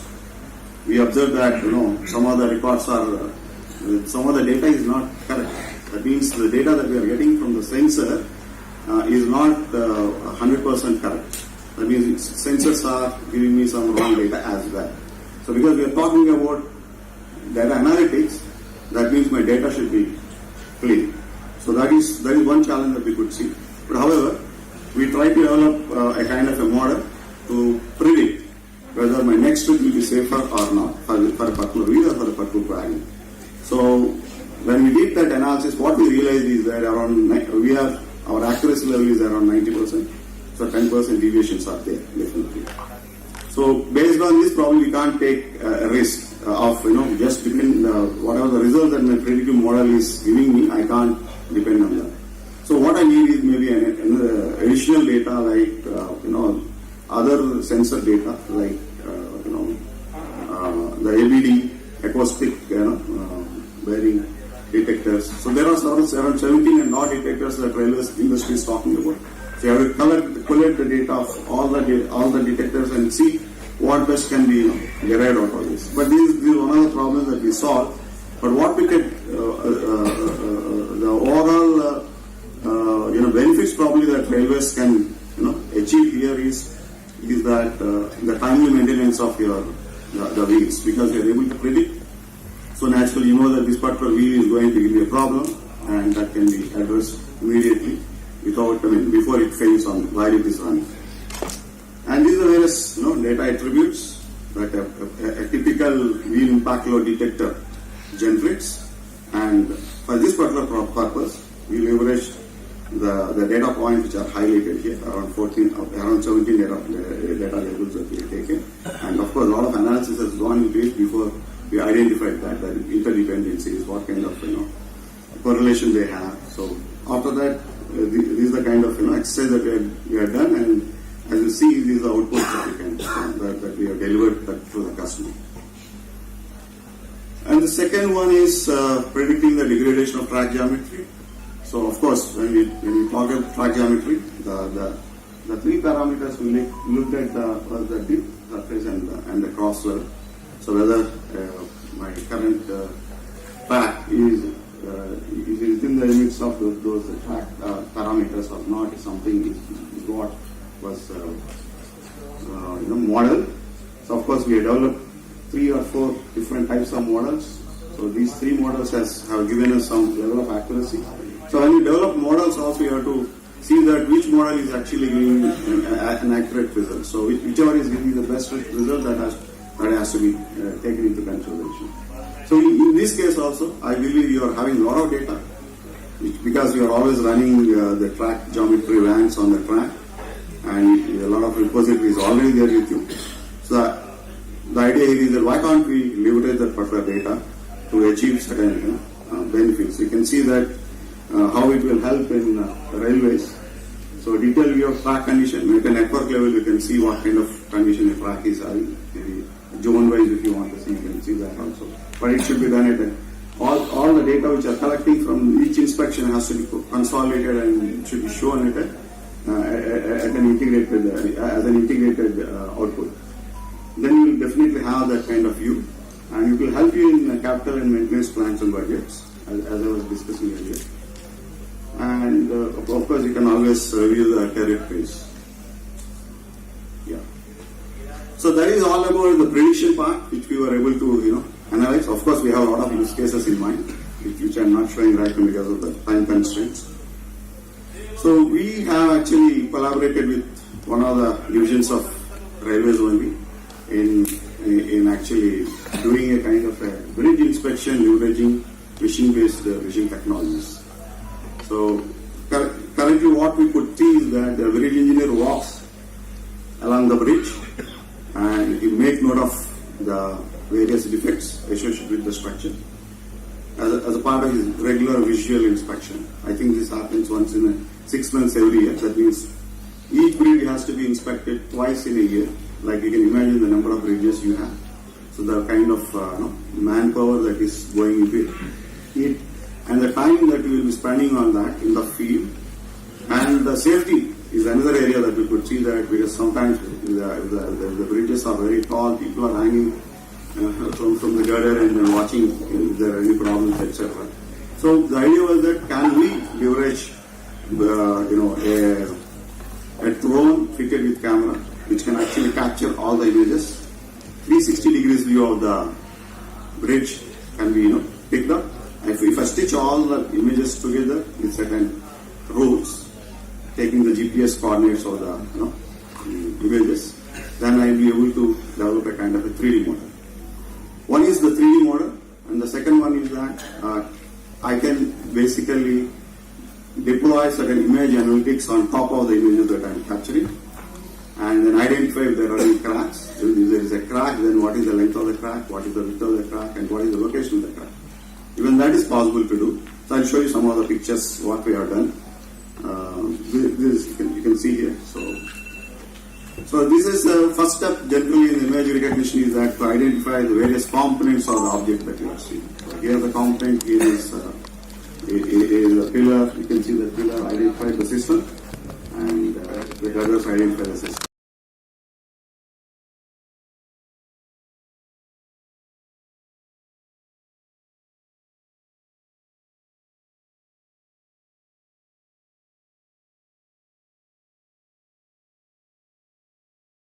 On top of that is a visible. Some of the hairline cracks are also up. Zooming in, you can actually identify where the hairline cracks are. And this is basically stalling. There are some of the errors that we are able to. We have got algorithms developed for some of these errors. And this is what I was talking about, a 3D model. And what are the defects that we were able to see in the field. By deploying the camera-based solution, you will be able to localize on top of the bridge, and then you will get a single view of the bridge. And just imagine if in a network, if you have several bridges, probably you can bring all the data related to several bridges together. A person sitting in a central control station should be able to view what is happening to the bridges. And this is the kind of the report generally a person who is walking along the bridge and making note of that will generate this. So our system could generate the same output. What it means is that the person is going to maintain will get the same output. The way he is getting now, tomorrow also after automation, you should be able to get the same output, so that it's easy for the maintenance part. So these are reimagined bridge inspection process. Because now we are talking about reimagination of the process. These are kind of now the roles will be a little bit different. In a reimagined situation, the roles will be a little bit different. A licensed flight pilot or somebody who can run the flight, so who can operate the drones, will operate based on instructions that are given by Indian Railways, who are in charge for the maintenance of the bridge. Then afterwards, the drone will capture the images, and those images will be pushed into the cloud, or image analytics can work on top of the images, generate the output the way you are seeing here, both in a tabular form or in a 3D image form. So this is one example how we can reimagine the existing process by deploying the technology. And the second one is the tracks. Of course, here the way we capture the data for the tracks is using the drones again, where the drones are actually, drone was flown along the track, and they're able to capture the second end of the track. And these are the observations. You can see that wherever the cracks are there on the sleeper, they're able to identify where the crack is, and then the system is able to identify those cracks. So now you can see this some for the missing objects, like ear ciclet is missing in that area. So we're able to identify that, and because my drone is equipped with a GPS device, so we can even identify the location of the missing object.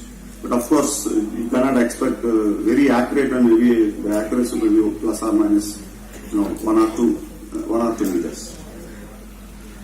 So these are based on some of the different types of cameras. Cameras can be RGB cameras or regular cameras, thermal cameras, etc. So some defects can be basically identified using RGB camera. Some defects could be probably we need different types of cameras. So these are the outputs of whatever the work we have done using leveraging image analytics. So this is the anomaly localization. So again, 3D model, the way you are seeing the 3D model of the bridge. So 3D model of the track also can be seen, and all the visually observable, defects can be localized. The third area is, of course, we are still exploring. We are in the exploration stage. We are not reached to the maturity level that you are seeing for the bridges and the tracks. Is the rail car inspection, and the idea here is that generally whenever the rail car is sent to the yard, there will be inspection that will be happening initially to start with, and people do a manual inspection, and they keep writing on the given format, and then that will be updated later on. So instead, is it possible to leverage the cameras to capture the running train itself when it's running, and using certain camera rigs? I think this thought process is already there in Indian Railways. We are seeing certain RFPs coming out from Indian Railways.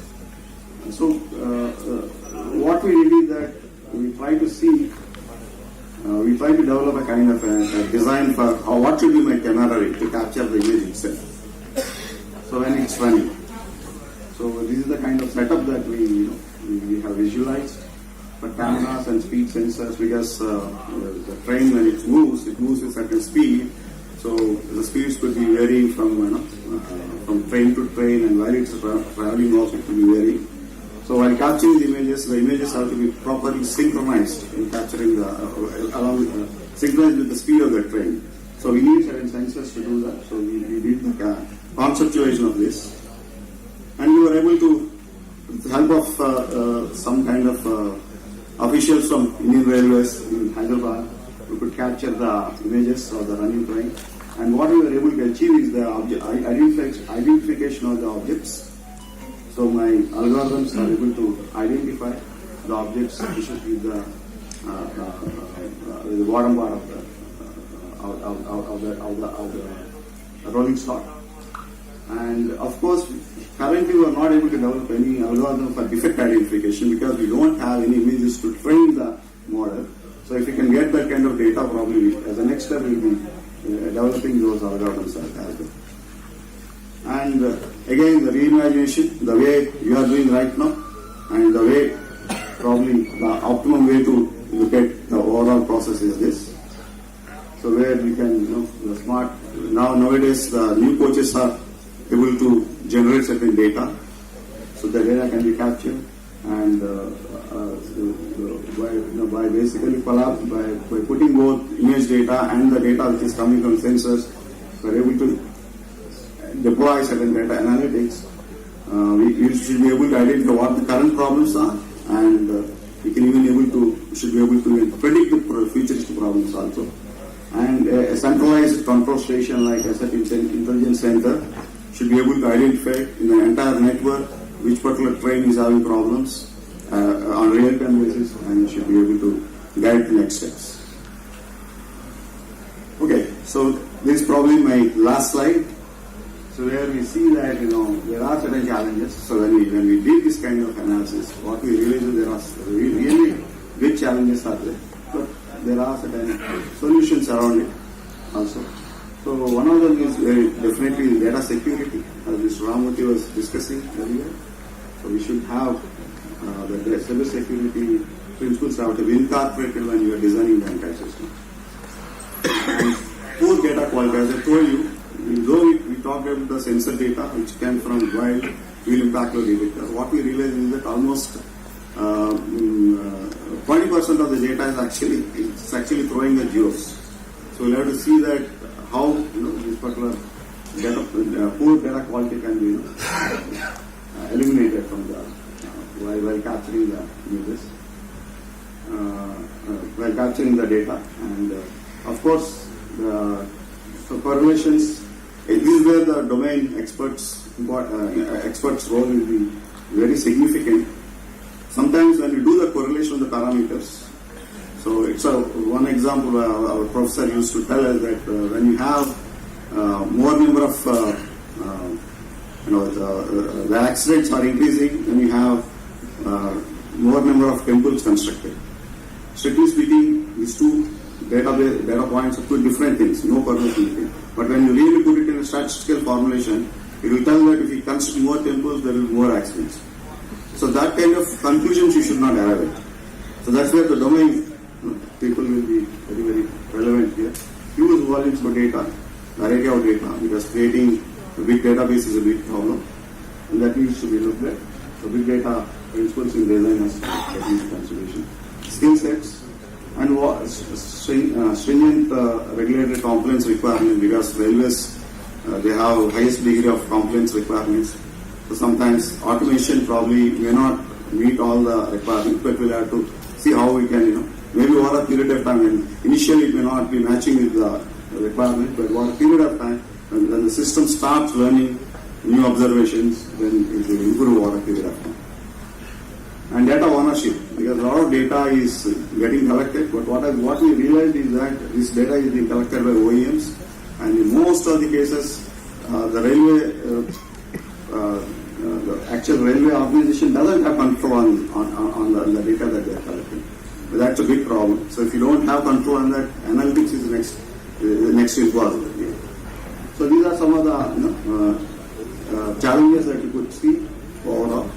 And of course, thesis is the last slide. We are working on various other areas also, though I just focused on asset management only, but we have research teams working on various areas. So we have certain suits which were developed in both passenger, freight, and in all the areas. Yeah, with this, I wonder.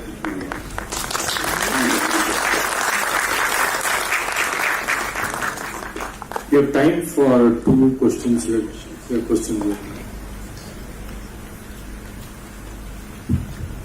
just, in the couple of use cases that you had shown about track and bridges, there are a lot of, if you take the network of Indian Railways, continuously trains are running 24/7. What is the uptime for the systems that you have showcased? And because we need to have very reliable prediction with only one run of the some of the aerial vehicles that you have shown the bridges.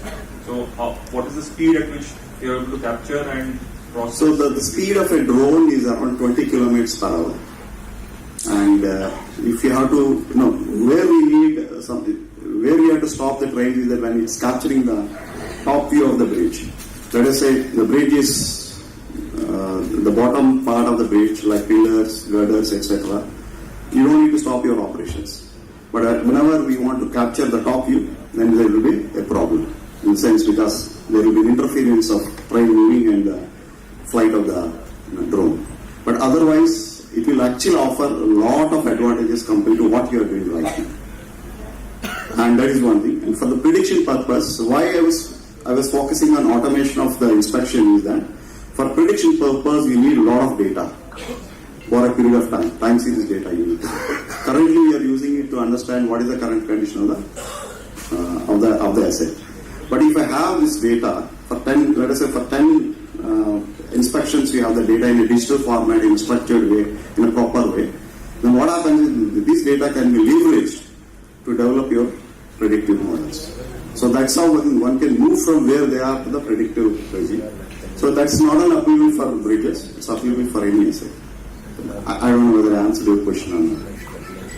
Yeah, in a way, because my concern is that there is a lot of, we cannot afford a lot of downtime on the trains. So we need to get the data that you are trying to... Data capture part will be a little bit difficult, I understand. And whatever the track related data we captured was using a drone. Definitely it's not the best way to do. Probably the best way to do is to capture the data of the track by installing the cameras in front of the train. So that's what we were seeing in other organizations.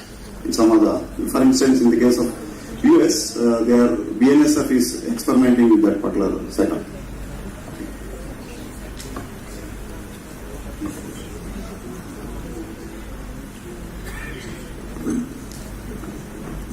Any further questions? Then we can.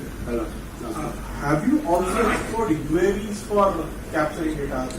UAVs for capturing this data, the flight data, the video. Because when I'm looking at the speeds at fast speed, when I'm moving UAV at fast speed, and then capturing this data at the imagery at faster speed. No, we used, as I told you, a drone fitted with camera. UAV has not been explored. No. Sir, and with this we look to the next speaker. Thanks a lot, Dr. Raju, and a good round of applause for Dr. Raju for having given us very deep insights into asset analytics and shown us imageries and how sensor and drone deployment can work. Moving from data, we now go to models. And we have with us Professor Narayan Rangaraj, Professor of the Indian Industrial Engineering and Operations Research Department at IIT Bombay. He will be talking on data-driven models and decision making in railway operations, logistics management. Before giving an introduction that he has given to us, let me introduce him because he has been associated with railways for the last more than 25 years now. And one round of applause for him for the passion and dedication that he has and the interest that he shows in railways. As a probationer, he has taught me my batch, and prior to that, he has done in the Railway Staff College also. So, Professor Rangaraj has been on the faculty of IIT Bombay since 1990, and he has worked on many areas of operation research, including optimizations and application in transport, rail operations, supply chain management, and healthcare. He has spent a sabbatical year with Railway Staff College, Vadodara, and short periods at IIT Guwahati, National University of Singapore, and Fraunhofer ITW in Germany. At our request, he has prior engagements of an international travel coming up, but he has been gracious to accept our invitation, and thank you very much, sir. And now the floor is yours.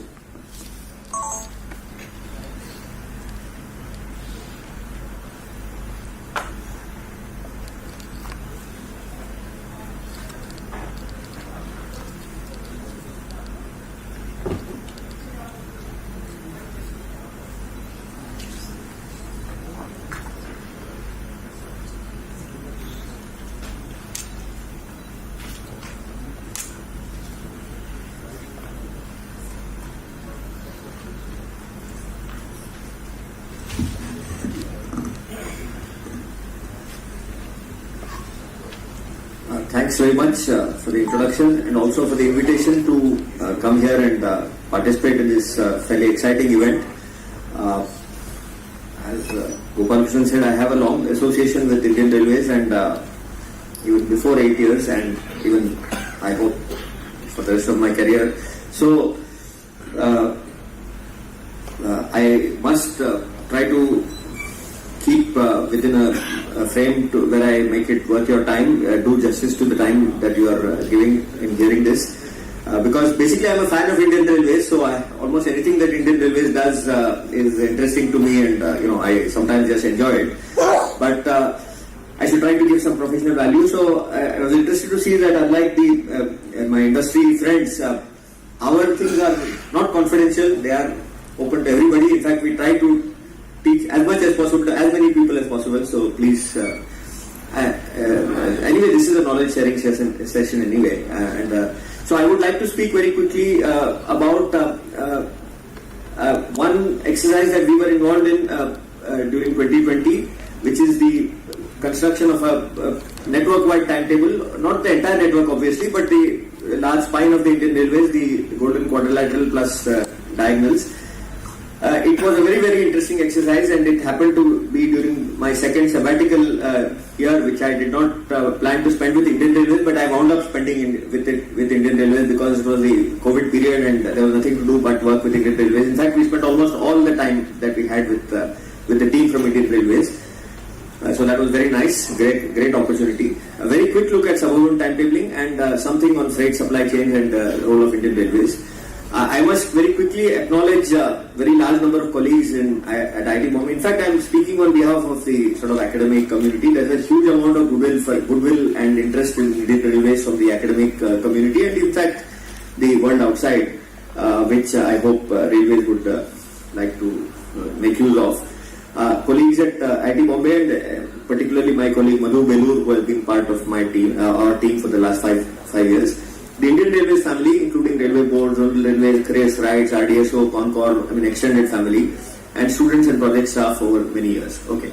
So very quickly, the Golden Quadrilateral and Diagonal is the part of the network that links up the four major metros. It is approximately 10,000 kilometers, including some double line, triple line, quadruple line sections. And although it is only 15% of the railway network, it carries 50% or more of the passenger traffic and freight traffic, and it is a very important part of the network, and certainly it is among the most congested parts of the network. So we decided to begin with this, and the Railway Board decided to begin with this as the timetabling, de novo timetabling, so that we could take advantage of all the technologies that have happened in the last 5-10 years. And redo timings, and I think the impact has been seen in the timings which have come out in the last couple of years. Many trains have been speeded up by 1, 2, 3, 4 hours, and of course new trains have been introduced, and also freight corridors have been created in many parts of these routes, so that more efficient freight operations can take place, at least between pairs of crew change points. Also sufficient time for maintaining the assets on these on such busy corridors, so that higher speeds can be reliably operated. So there is a process of railway planning. You plan the network, and then you plan the routes, and then you generate timetables. This first part talks about passenger timetabling or passenger operations. So a key part is your schedule or passenger timetable, based on which all the other things happen, like the rolling stock plan, the rake links, and then also the crew planning, local links for passenger services and passenger information. Everything sort of generates from the timetable. So this is the part that I'm going to talk about very quickly. There are many operating documents, the timetabling of services, that means which train is going to occupy which part of the segment of the track at which time. That is also managed in real time in control offices. Then there's a rolling stock plan of rake links at terminals. Then the resources at the terminals, that is the platforms and the maintenance lines, and then subsequently crew plans are there and so on. So all these operating documents have to be in sync with each other. So there are principles of railway capacity planning and timetabling. You would like homogeneous traffic so that you can manage a large number of services in a very streamlined manner. So suburban services are an example of that, where there is no speed differential, all rakes are more or less the same type, and on a given line, the halt pattern is the same. So things just go one behind the other in a very streamlined manner. That is very good for us as an operator. But the only thing is that we are not able to provide a variety of services and things like that, which is the requirement in, say, long distance services. So there are and also mixed traffic where we have a track and we would like to make use of it for operating different types of services for our customers, including freight. Then there are different speeds and different halt patterns and different priorities and so on. So we have to manage it in a sort of different way. So there are different conflicts between throughput and heterogeneity, and also traversal time and stability of the timetable or robustness of the timetable. The trade-offs between other parameters here is not so easy to visualize or compute very quickly. So one has to do more detailed studies. So this is a typical sort of master chart of a train running on a given section. So this is only for about 50-60 kilometers. This is between, maybe a little more, between Igatpuri and Nandgaon on the Bhusawal division of Central Railway. But such a thing had to be done for 10,000 kilometers. So that was the challenge. And it had to be done in an integrated manner, because we could not do it piece by piece or something, because these routes merge, and then the timetables have to be... also there are very many detailed considerations, like routes which leave this part of the network and then rejoin, then we have to patch those things up. Then there are reversals, then there are merging traffic, so on common sections. Then, of course, details of the whole train running itself, like the acceleration, deceleration, speeds, priorities of trains, because you have to plan overtakes at specified locations where there are loop lines available. And of course, now almost the entire network is double line, so crossings are not the issue in this part of the network, but otherwise those also have to be planned. And then other details like, how much slack to give in the timetable, because that is very important, because you have to operate with a certain number of amount of robustness for smooth running. But how to distribute that slack in the entire running of the train.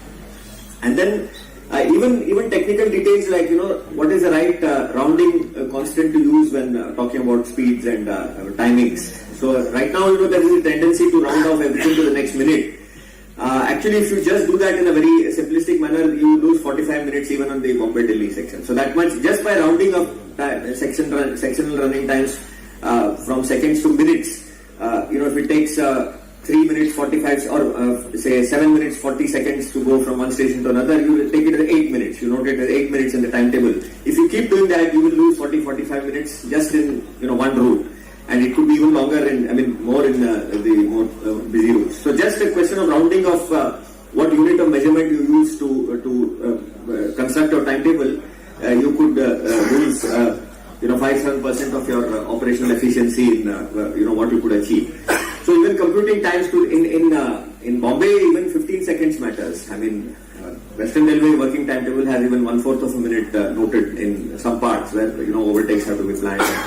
You do need that kind of accuracy in planning. Then there are many other technical issues like the network structure as to how you record distances. For example, if you go from Delhi to Chennai, then you will come to Itarsi, and then after that, it's the Central Railway network where the distances are measured from Bombay as the base. So the distance will start coming down actually, because the route is like that. Then from Nagpur again it will start decreasing, but with a different zero milestone, because that is the other route. And then after some point it will again start increasing. So if you have to do an automated computation of these times, you have to worry about how the network distances are computed. Even small technical but interesting decisions like these have to be made. Then the speed restrictions and their impact on running. So for the first time, we actually collected all the speed restrictions in the network at a common location in the Center for Railway Information Systems, and used those to estimate the impact of running times of different kinds. And that was used in the timetabling. Otherwise, very informal measures of loss of time because of speed restrictions is there, and they are often too crude for the purposes of accurate timetabling. So it was actually a massive exercise in cleaning up data and getting it all in a central place. So this was the timetabling task of determining the timings of trains from origin to destination, and then the intersection running times and allowances adding to the timetable, and then including the planning of overtakes and precedences that are relevant. And this has to be done not just for one train or one route or one section, but for the entire network in one go, because that is what really gives a complete timetable. And this was to a large extent based on a traffic simulator which we have built at IIT Bombay over many years. Initially it was built for section capacity estimation, but then we could extend it to a network-wide operation, which we had not tried it till this exercise came up, and that was a very interesting thing too.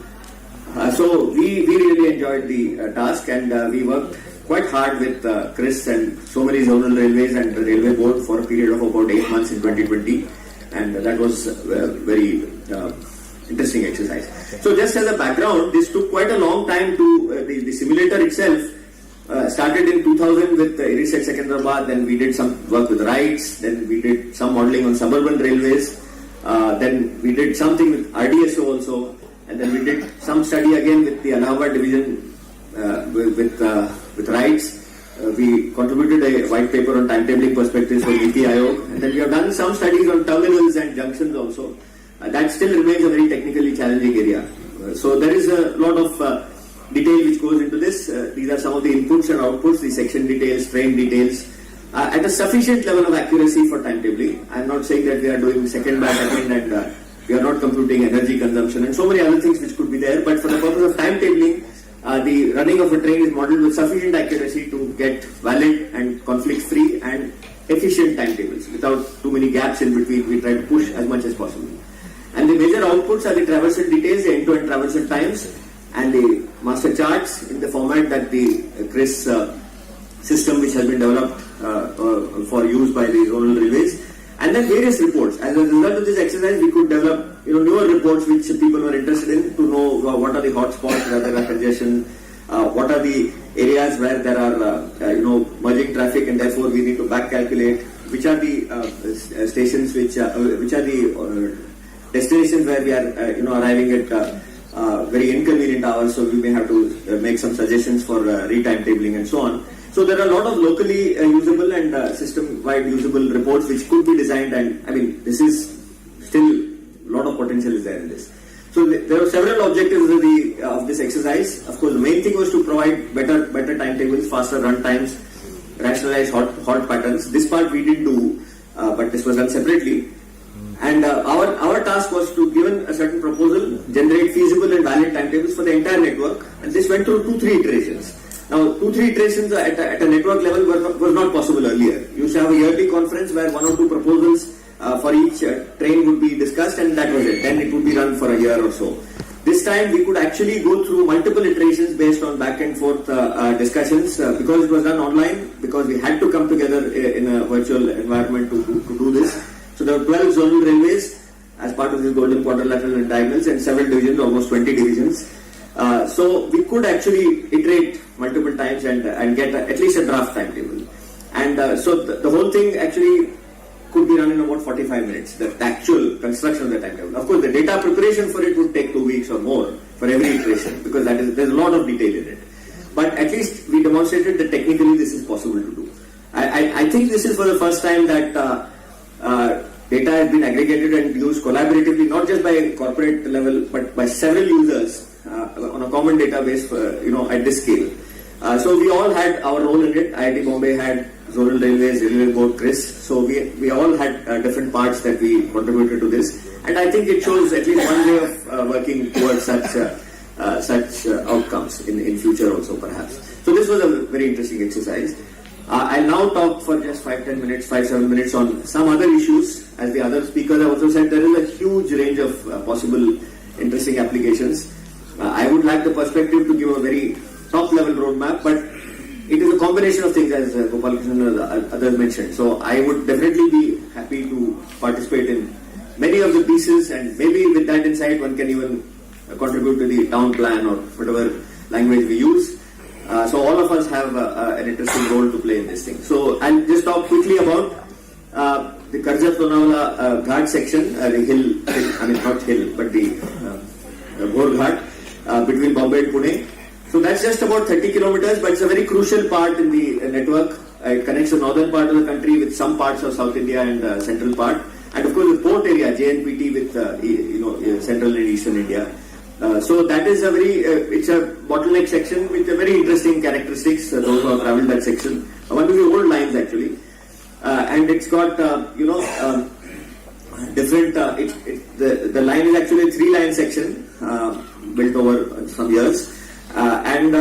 It's got a very steep gradient, among the steepest gradients of a regular operation on Indian Railways. And there are speed limitations both sides, coming down as well as going up. There are bankers which have to be attached because of safety, especially for loaded freight trains coming down. So there are these catch sidings where freight trains will have to come to a halt and establish that their brake power is valid, and then they move forward. So there are a lot of operational complexities of this kind of section, and there is a severe capacity constraint. So even 1 or 2 more freight paths per day is a big accomplishment. Now there are many resources in this whole operation. The line is a resource, possibly a resource constraint. The holding lines on both sides, because freight trains come at different times, but there is a lot of passenger traffic on this section also. So do we have enough place to hold these freight trains and then make use of the path which is available? And there is suburban movement on both sides actually, Pune side as well as Bombay side. So even if you reach the other end of the section, you may not be able to find a path through to the next part of your journey. So holding lines on both sides, they are resources. Then the bankers are resources because they have to be used in this manner that I mentioned, especially for the freight trains, loaded freight trains, both in upward and downward directions. So the way currently it operates, you use bankers for the passenger trains going up, but you don't require them for coming down. So there is some empty movement of bankers also. And there are different configurations of bankers which can be used.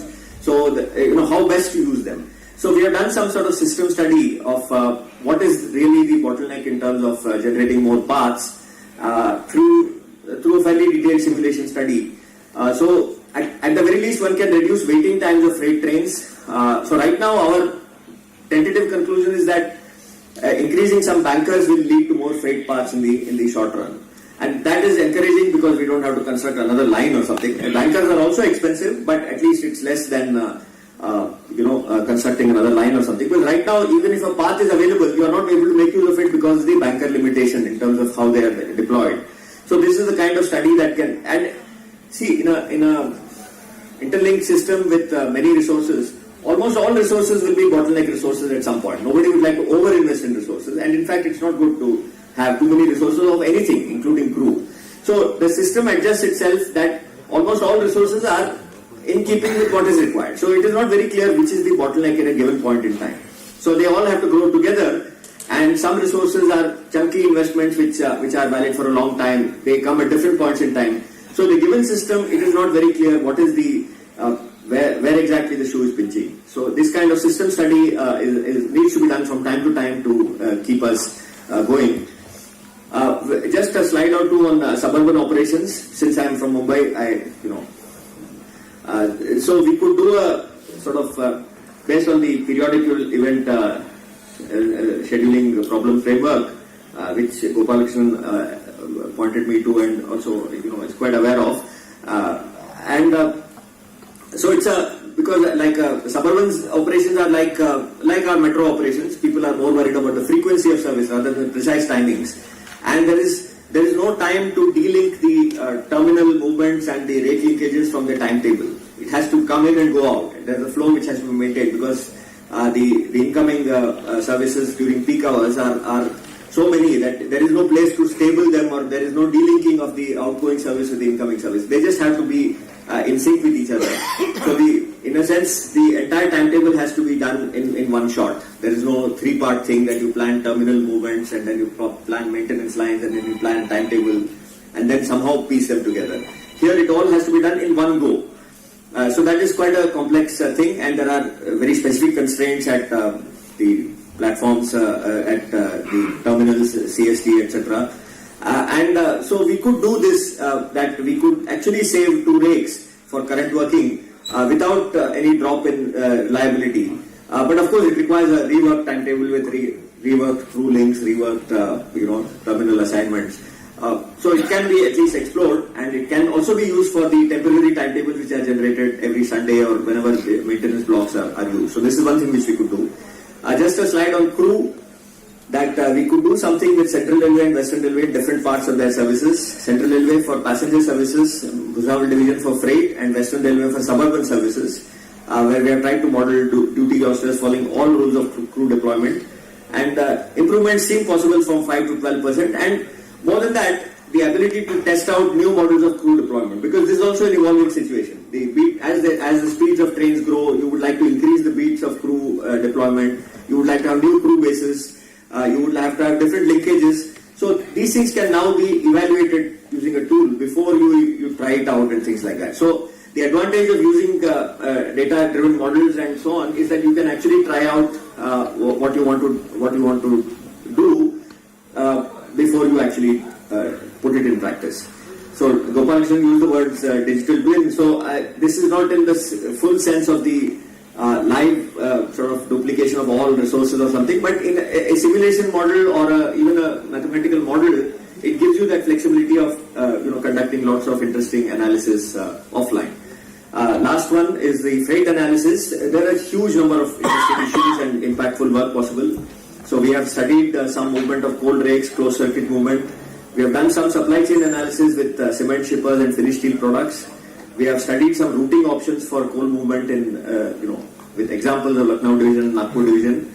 And the rationalized timetable, we have spent some time in generating freight paths, corridors between crew change points, and also some through services and container movement studies for shipping lines. And many indications are there that, more than cost of transport per se, that has of course got to be comparable, which it often is per kilometer, but the reliability of services, that is rake supply as well as traversal times, and the interface with other modes of transport, they are the sort of bottlenecks as far as shippers are concerned. So if you want to move into value-added services, that would be required to do. So freight, there are many, many interesting areas. And this is the last slide from my side, that at a daily level, so many applications that the previous speakers have spoken about, a few of them. Data visibility and adaptive rules, they are quite useful for operation management at a daily level.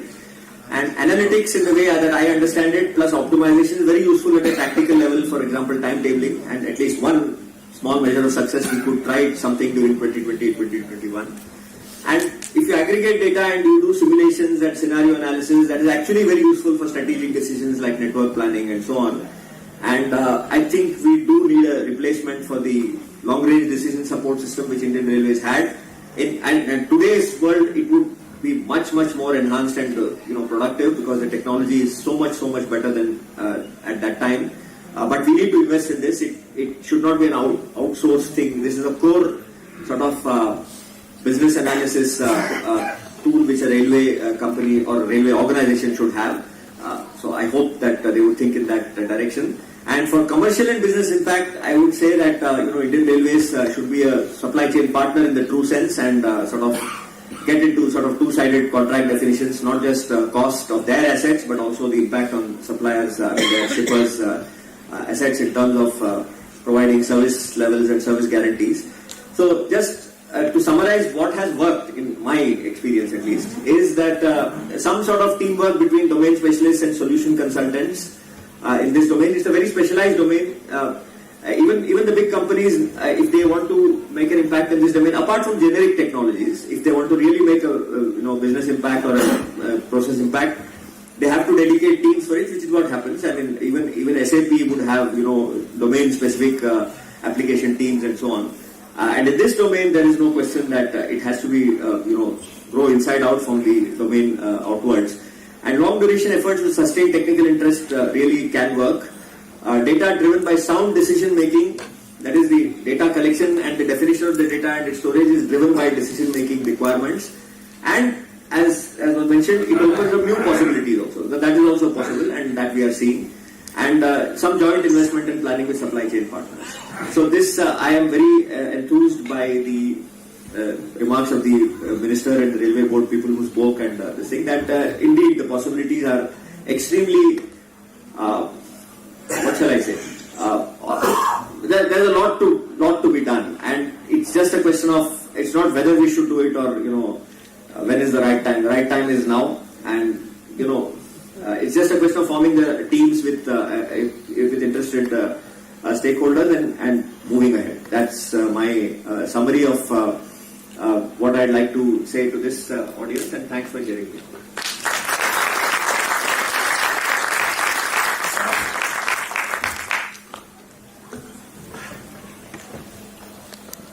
We have one question at the back.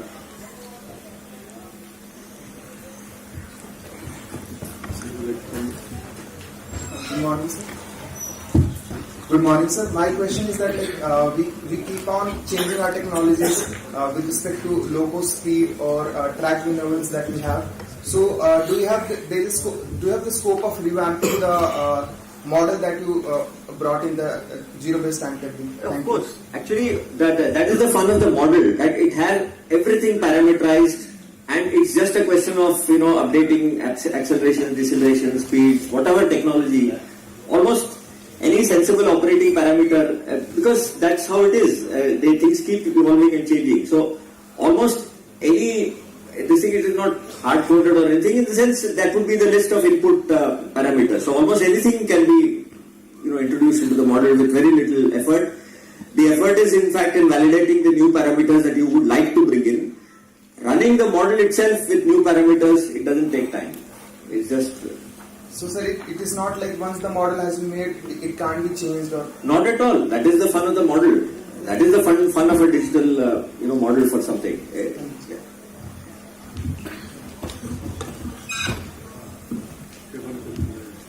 So how do we go about identifying the data sets which are required to make a simulation like this? So, if the simulation requirement is from a business requirement or through some discussion, then if you map out the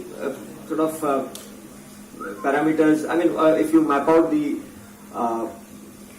way in which that decision happens, like a system specification, or there are different tools available for visualizing, what impacts what, and certain things you actually don't know what impacts what. You only know that these things should go together, and that description leads to some data requirements. For example, in the Lonavala-Karjat study, then when we start to study the operation, we started with an analysis of waiting times, because freight trains are waiting for path. Then are they waiting because there is no path? Are they waiting because there is no banker available? Are they waiting because there is no crew available? Are they waiting for brake test at the starting point? Are they waiting because there is no holding line at the downstream part after they reach there? There could be a number of reasons why this thing. So once you start diagnosing and doing a few test computations, the data requirements start to come out, and then in most cases, in the railways at least, you find that the data is there in some form or other. Then it's a question of carefully aggregating, and whether you want just some average number, you really want a spread of things, whether you want some system boundary has to be defined. So it follows quite naturally once you start mapping out the decision area. And of course, it requires some careful choice of what is the time frame for the data and so on, and what detail you want. Thank you, sir. One last question, Ramesh. Sir, I wanted to know about the algorithm that your model uses to determine the optimality of its denses, given multiple priority trains and So right now we are not optimizing anything, because the objectives of our timetable are multifarious. So we are only concentrating on a feasible, conflict-free, compact timetable with given suggestions of starting times, and we have made a few suggestions regarding those. Optimizing it, first of all, then you will have to tell me what is the objective for a timetable. There are multiple. It's not one thing. So that we can work towards, but right now we are not. The tool does not optimize the timetable. It very efficiently and cleanly generates valid timetables with all the technical constraints, and for the entire network, not just for one small section of track. Professor Rangaraj, thank you very much for a very insightful model. I will request you to wait for a moment. He has come specifically for this event, and despite his busy schedule, he has to leave early as well. May I now request MD Chris sir to kindly present the memento to the speaker.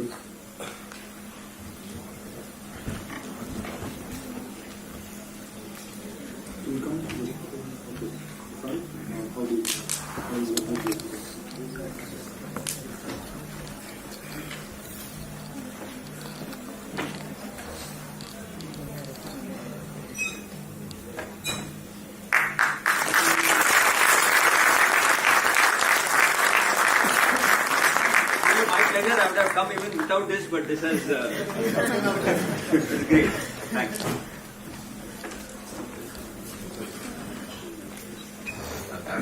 Thank you, sir.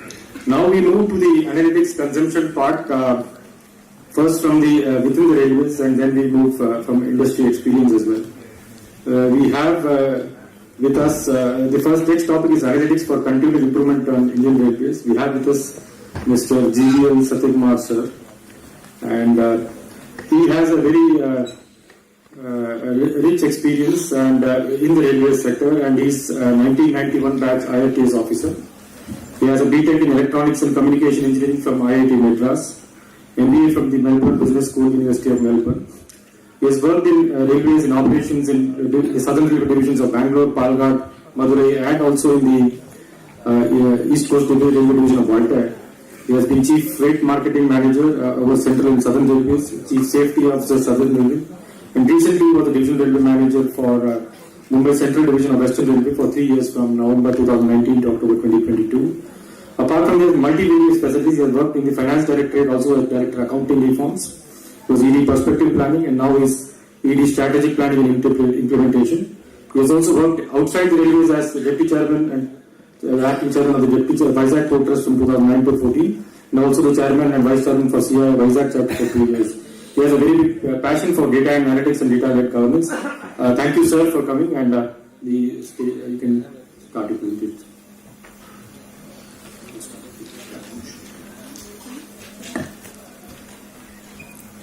Yeah, good afternoon, everyone.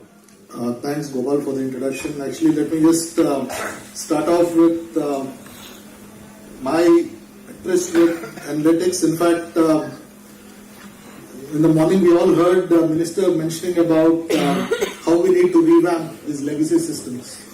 So I just would like to take you through to my experience in the port in 2010.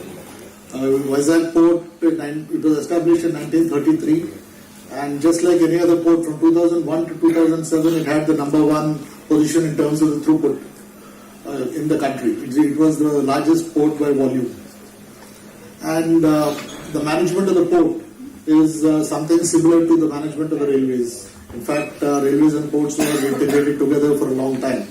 And here, when I joined in 2009, similar to, not so dissimilar to what we find in Indian Railway, we had a separate system for navigation, separate system for railways, separate system for shipping, separate for plot management, and of course the accounts is different, and statistics continues to be at a different, on a totally different plane.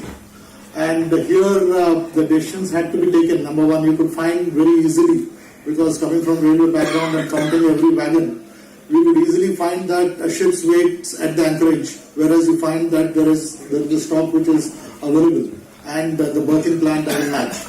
So decisions had to be taken whether what exactly Amar sir has mentioned, whether we need to integrate these legacy applications and upgrade them, or whether we need to totally go for a new one. So after, and of course, there's a lot of deficiencies, because like what's happening currently in press, you do not have any package for TRD, you do not have any package for say SNT so far. I mean, decisions had to be taken whether we develop these new packages concurrently or totally go for a new system ab initio. And finally, it was decided that we would go for a new system. We went in with the QCBS on a 70-30 mode, and TCS was the partner. And let me tell you, I think we had a very, very tough challenge. #1 was the affection of, I should say, of the software developers of the port, not unlike what we have here. They're so much attached to their own packages. They have actually grown and brought up in that system. They just didn't want to have this new system coming in. And a lot of convincing had to take place, and a lot of value had to be shown as to why we are doing what we are doing. And finally, after a lot of struggle, it was established. And similarly, let me just take you back to 2001. 2001, I'm sure many of you know that there was no control charting on Indian Railways. And I was in charge of Palghat division at that time.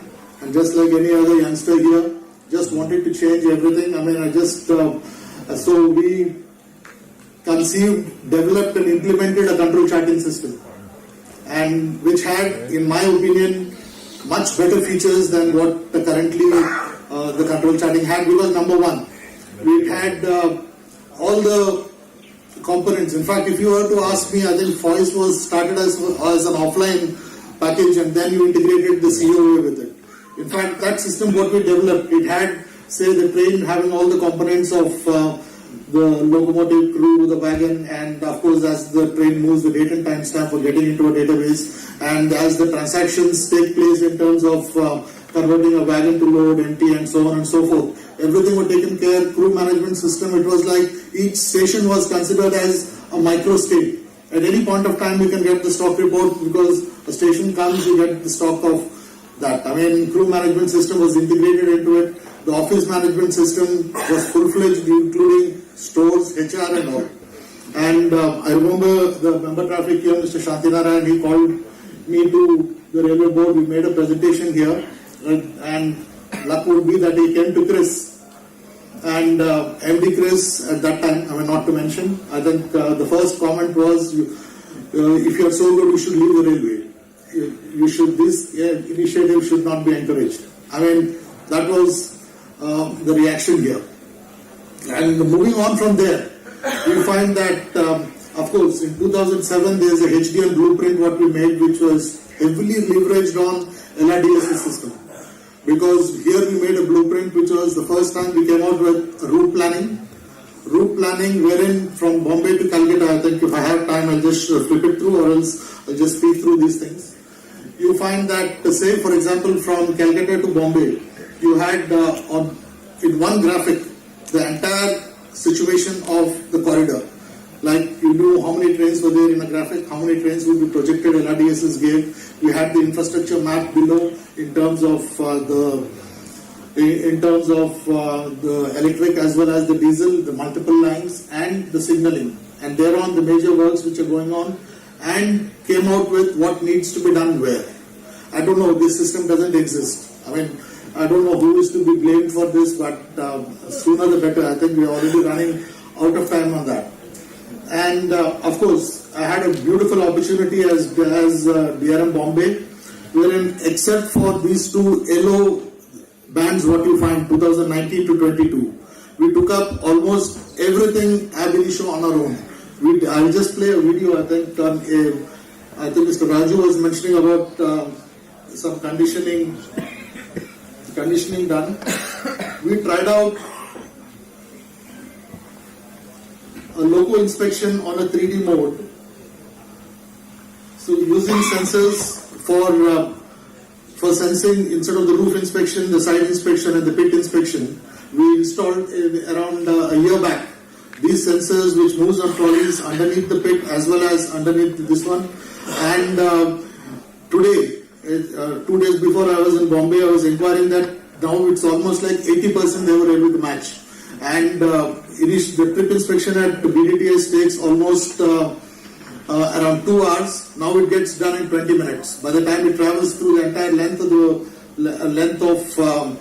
the coach, that will be done. And the sensors that are used are pretty cool. Actually, I mean, it has all the modern sensors which you can find.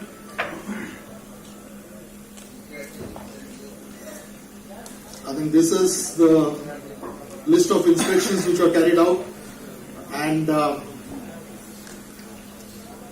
these were all the sensors, the laser cameras, the temperatures, the lidars, the moving arms, the IoT edge processor which was mentioned or were used. And this is an ongoing project. We cannot expect things to stabilize and come 100% at one time. Similarly, this integrated security system on the entire suburban, November 2019, when I arrived there, Synergy was about to cancel a tender for installing this 2,900 cameras on the Churchgate section from Churchgate to Virar, because the firm has not paid EMB and they are not caring to. We had to speak to that MD Kelcon. She was actually moving down from a flight, and within half a day they paid, and today we have installed 2,900 CCTV cameras along with all the modern AI, the facial recognition system, the people count, especially after the Elphinstone accident. This was mandated to us. We come to know about the graphics in terms of which asset, in terms of the footover bridge or the staircase or the platform, which is going to get congested upfront and take action. I mean, these are some of the things which I thought I would just share with you. And Gopal, you can stop me whenever you want because it's a bit endless. And of course, we had installed on all lifts and escalators, around 150 of them, an online monitoring system wherein you can actually find at any point of time what is working, what is not working. The traction motor data acquisition system. I mean, this was for WAG-5 locomotives. Now, these three-phase locomotives do not require it. I mean, this was also indigenously tried out. And of course, we were lucky that we had at Atul station a predictive has been chosen by the SNA department to install this predictive maintenance for the signaling gear. I think so. These are some of the things which are done. And now let me tell you to come to something which I'm very passionate about: visualization in data analytics. In my opinion, I think optimization is the higher end. But there is a lot of value that can be taken in terms of descriptive analytics, diagnostic analytics, and also predictive. Prescriptive is the ultimate goal. For example, we went in for optimization of suburban crew. We engaged IIT BHU in somewhere in 2020, and within a year they came out with a solution. In Mumbai suburban, where I was working, we ran around 1370 services per day, utilizing around 411 crew. So we just took up this exercise and gave this to IIT BHU to optimize on the crew limits, on the crew scheduling. And they have used what probably the professors would know here, I mean, some set covering method, some integer programming, so on and so forth, and came out with a solution to reduce the number of crew sets to 389, and it is successfully implemented. And these are some of the details of that, and of course there have been a lot of constraints. But one thing which I want to show you here, which we have done internally, not involving any consultant here, is of course with the help from MD Chris of getting all the data from all the packages into a centralized form and put them in a manner in which you can answer any question up to the root cause. For example, I'll tell you maybe freight OD and all this, a bit of descriptive loading terminal, unloading terminal detentions, right from the railway level up to the point of the terminal. You can just interact and point it out. Say for example engineering. I would like to know as DRM the health of my track in say the church Virat to Surat section.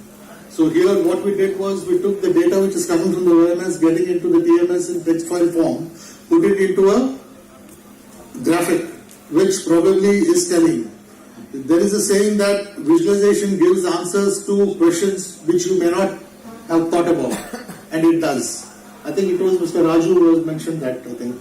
I mean, I firmly believe that this value of visualization, for example, the same value of 0.2G as a threshold which is taken for the riding quality index for the OMS. OMS is that oscillation monitoring system.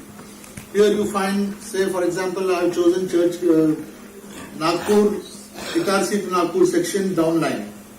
And here you find of all the runs which took place in 22-23, above 0.2 is considered anomalous.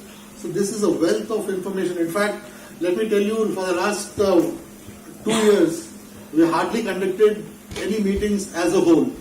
It was enough for me to just look at this, and not only this gives you historical value data, it also tells you about whether the same section is actually prone. For example, if you find multiple dots the same kilometer, it means that it is a prone section and someone has to act. You can't get more better than this in terms of visualization. And now coming to reimagining the railway itself, I think I'll run through very fast because you have to start with what the goals of the Niti Aayog are for the country. For example, this is 2.7 to go to 5 billion. The goals of the railway are set, and there are a number of sectors whose goals have to be taken and then you can reimagine as to what you want to do. And of course, they have been laid out as these are the objectives, 7 kilometers to 9 kilometers. Do we have the analytics or the packages for us to monitor these projects? For example, IRPSF. What help does it give you in telling me about day-to-day progress or month-to-month progress? Every meeting invariably starts with someone, again, starting from scratch. Don't we need to have a package which can tell us as to what is the incremental progress? And it is very simple.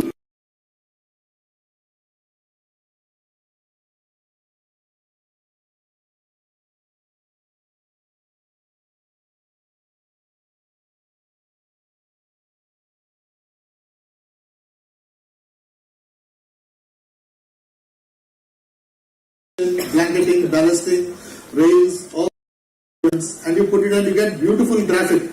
And let me tell you, as EDPP, I was supposed to monitor DFC, Dedicated Freight Corridor. And June 2019 was the target we are writing to Parliament every time. And I just didn't have any clue as to how to go about assessing where we stand in terms of this project. And then I did a simple thing.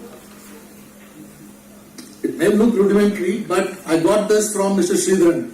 I must have pestered him as an outsider because I really, if I have something in my mind and I want to solve it, I don't mind going to anyone and trying to resolve my brain. I went to him around 4 or 5 times, then he told me a beautiful number of things. One amongst that was simple bar charts. And look at this, I think I'll skip all this. I think the presentation is here if anyone wants to have a look. LRDS is already mentioned. This is what I mentioned about the HDL blueprint, about what we did in 2007, where you can find in the same graphic, you find from every route, Delhi to Calcutta, the green is the electric, the signaling status, then you map as to what the major works, third line, fourth line works which are shown in red, then these are the grade separator works, and then a decision had to be taken. And LRDS took a decision. And actually after that an action plan for each one was made, and the entire bunch of works has been accepted in one go by the board at that time. After that, planning directorate had to reorient itself on route planning, which never happened. I had a tiff with my own boss on that. And of course, LRDS itself was out of the window. Yeah, this is what. So what we did was, when we say about June 2019, you are going to finish the project. I think Mr. Srinivas is here. Yeah, actually, status of land handed over to contracts. Blue shows the scope, orange shows the actual. And if you just plot elements of the work like this, and now you say and go and commit to Parliament saying that June 2019 I'm going to finish the project. I mean, status of, I think you calculate status of formation H by 2, H, so on and so forth. So H by 2 in 2018 was like this, and we are saying 2019 we'll do. And so basically, we should develop this. In fact, if you ask me, I don't know, I mean this is a simple thing which needs to be done for every project, and I'm sure Chris will be able to do it and help in terms of potential development. And this is one thing, okay, I'll skip this. And outcome measurement. After the project is over, what has been the impact in terms of the increase in the speed in the same section? So neither do we have the planning tools which are proper, neither do we have the capacity or the project monitoring tools which we need, neither do we have the project outcome measurements what we need to have. So, I mean, I'll just skip to the last slide which I wanted to say as to what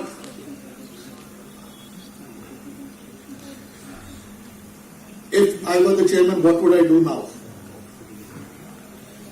And this graphic, pardon me, I think this is required to be seen. I mean, we have put almost everything which goes in an input and comes as an output. And as a feedback, I'm comparing the manual systems what were there. Around 2001, there were manual systems. People were taking outputs from everything which was done, putting in records, and were using for day-to-day work. But there was also another system wherein the same inputs were taken and going into the planning systems and maybe into the optimization systems now. So that link is totally broken, and on the field you find that these parallel systems keep going.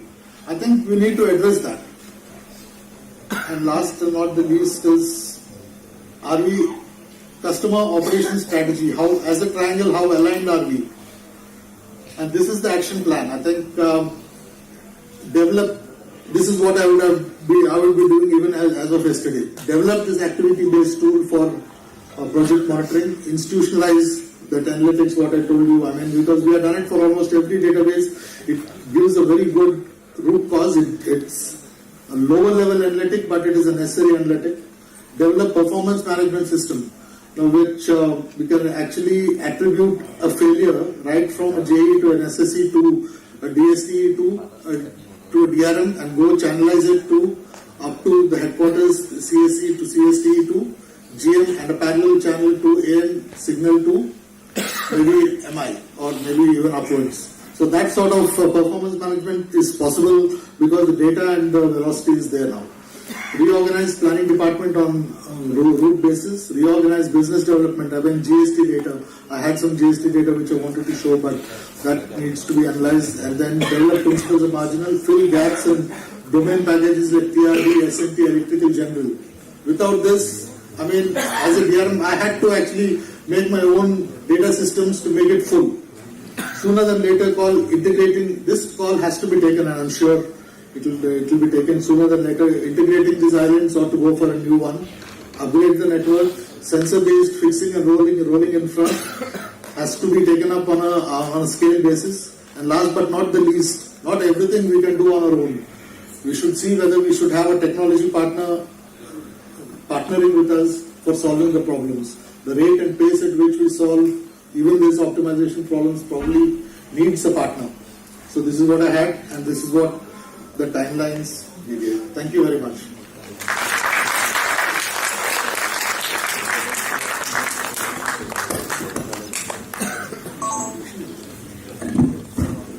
Thank you, sir, for a very useful insight into actionable data.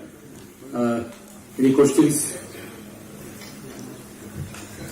We have one question at the back. The mic, please. The mic is there.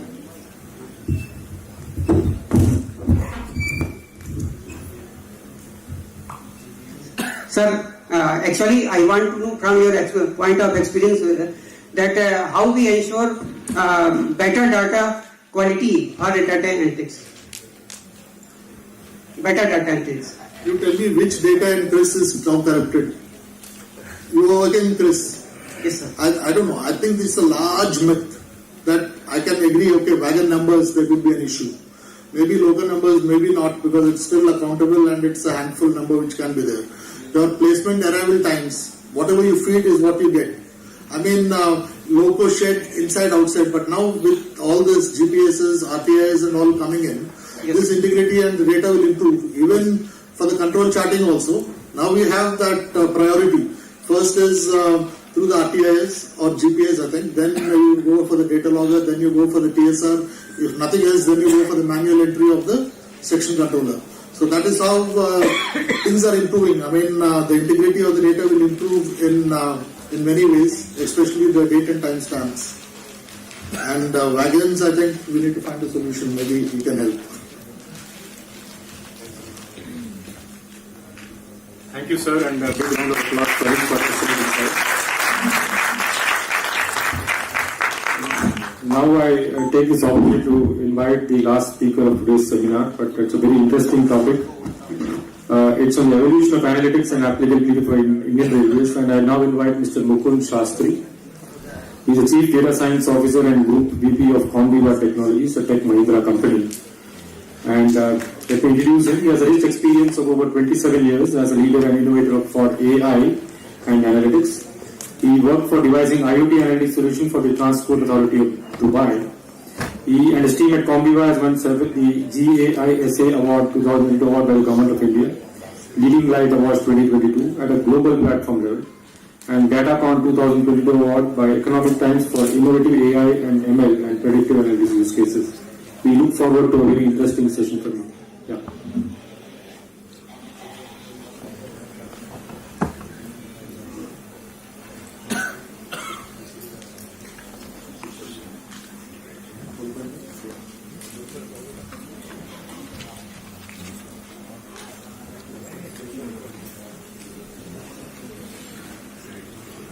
Hello everyone. This is the last session. I will make it not list. I try my best for this. I actually do not carry any background of railways. I am from other domains, and the domains are telecom majorly, so telecom analytics and manufacturing analytics. So when I was invited for this particular presentation, I said, what will I do? What will I talk about railways? So what came out is, let's join the dots between older data analytics, newer data analytics, the data analytics in the domain of telcos, manufacturing and the railways. And the takeaway that could be out of this session is, what are the best practices which are implemented elsewhere in the other industry? Those could be taken up in railways wherever possible. So that's how the expectation from my particular presentation would be. Excuse me for poor knowledge on railways.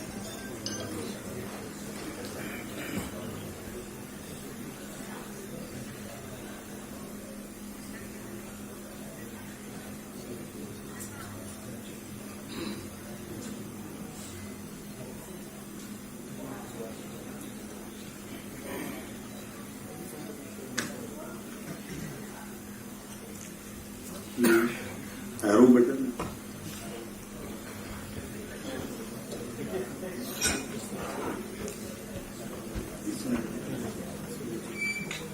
This one.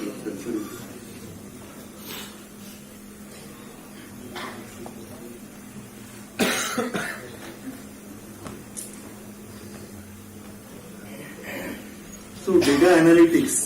Some of us of the generation have seen data analytics evolving over the last 20-25 years, and it is not the analytics that we talk now. Everybody talks about advanced analytics as data analytics, but analytics has evolved from the older analytics, which is data warehousing and business intelligence, to the newer analytics, which is the advanced analytics. And advanced analytics now has these three parts, the data lake and then data mining and artificial intelligence. The earlier analytics was data warehousing and business intelligence, and that's what one of the speakers has just talked about. And majority of part was analytics. That's core, right? It is helping for the decision intelligence that we derive for the businesses. And what we have been doing in this analytics is get the data from multiple sources, integrate that together, and give the integrated data to the management for decision making. And that data is at the aggregation level, right? So the aggregated reports are being presented to the management so that they can take the decision. That is the older generation analytics. Now we are going towards the advanced analytics part, where the data has changed, and as many of us have talked about today, that the data has evolved. It is not just few numerical numbers which we used to handle earlier. It has evolved to the level of the text. Then it has gone to the level of the audio. Then it has gone to the level of the video. So data has changed, and we need the technology which can handle this. And for that, in the advanced analytics area, you have the data lake. And what is data lake? Data lake is basically a big data system which can handle the structured data and unstructured data. And all the new kind of data that you are currently getting, video data, audio data, the NLP data, the text data, for that you need the systems like data lake in order to convert that into structured form. Does that mean that data mining and artificial intelligence, nowadays what we are doing, it cannot handle the unstructured data? Really speaking, no. It needs to be converted to a structured form, and then only you can do. So the backbone of artificial intelligence right now, what we are doing is a data lake. You have to convert all kind of data into structured form and then use it. So that's where there is a need for three kind of environments, I'll say, are three components of the advanced analytics: the data lake, data mining, and artificial intelligence. Then what is data mining? Data mining, as Mr. Ganesh talked about, a very beautiful slide. The problem known, not known. The data known and not known. Out of that, the part is data mining, which is nothing but you don't know what the problem is. You know there is some data, and the data also is not known what is hidden inside the data. So data mining actually is helping you out to find out what is my problem, what's the data first, and what's the problem. Then that problem will take up to the business that this is how you want to solve, this is the use case that you would like us to define, and then take it. So in advanced analytics and artificial intelligence, you first need to know what is that data about and what's the problem about. And that's the basic thing. So whenever any project on an artificial intelligence nowadays start, you will first go, what's my problem universe? What are the different problems that the business has? What are the use cases they want to define? Then you go for analyzing the data, what kind of data is existing, and use that data in order to solve the problem in a machine learning or deep learning way. Those are a few of the steps in the artificial intelligence. So basically, if you see in this, decision intelligence and data sciences are now the two separate branches, but they are collaborated together. They are helping out each other together. How come they are helping out? Because for predictive analytics, you need to know you need some kind of reporting also. You have done some prediction. The data is now fed to the systems and the people who are using it. And while you are feeding that output should be in the form of a visual report, right? So that is where you need the business intelligence. That's nothing but the consumption part of artificial intelligence. So both are now tightly integrated. Hence, when we say data analytics, it is a coagulation of analytics and advanced analytics together.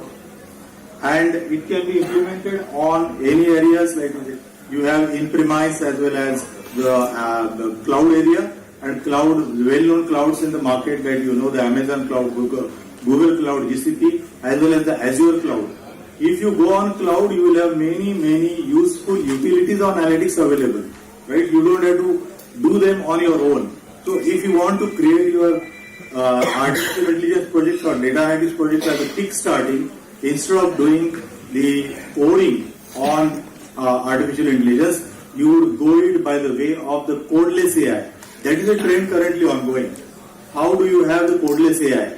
And my company has developed one of the products for that, which is called as MEIX. And in the market, you will find few other products like H2.ai has driverless AI. IBM has Watson. So all these kind of products are helping out to get the AI codeless and increase your efficiency for your decision making as well as for the use case creation. So focus is now going from the coding the artificial intelligence programs to how do I make it more data driven problem solving than actually coding. So that's the codeless and low code AI that we are going currently. This is analytics. The old age analytics, very key part of it. What is the front end the customers or the business users are facing? That's your regular reporting tools. And reporting tools also have evolved. In our days, in 1999 and 98, what we are seeing is reporting done in COBOL. You have done, dashes with the help of certain separation, coded that actually. Where is my report layout? What are the boxes would be there, etc., etc. That has now evolved over the period of time. You got business objects, Cognos, and now the open source community has developed the tools like Pentaho BI. There are some tools like Tableau and ClickSense, which can help you out for the analytics part. And Tableau and ClickSense are low-cost tools which can, with a better visualization, which can help out for the front-ending of the decision intelligence. Now, when we take this to the end users for railway, as I understand, the very top level, the strategic executives, at the same time the general managers, the division general managers, the managers, the supervisors. So at each of the level, there is a way by which you can give the role-based access to the people.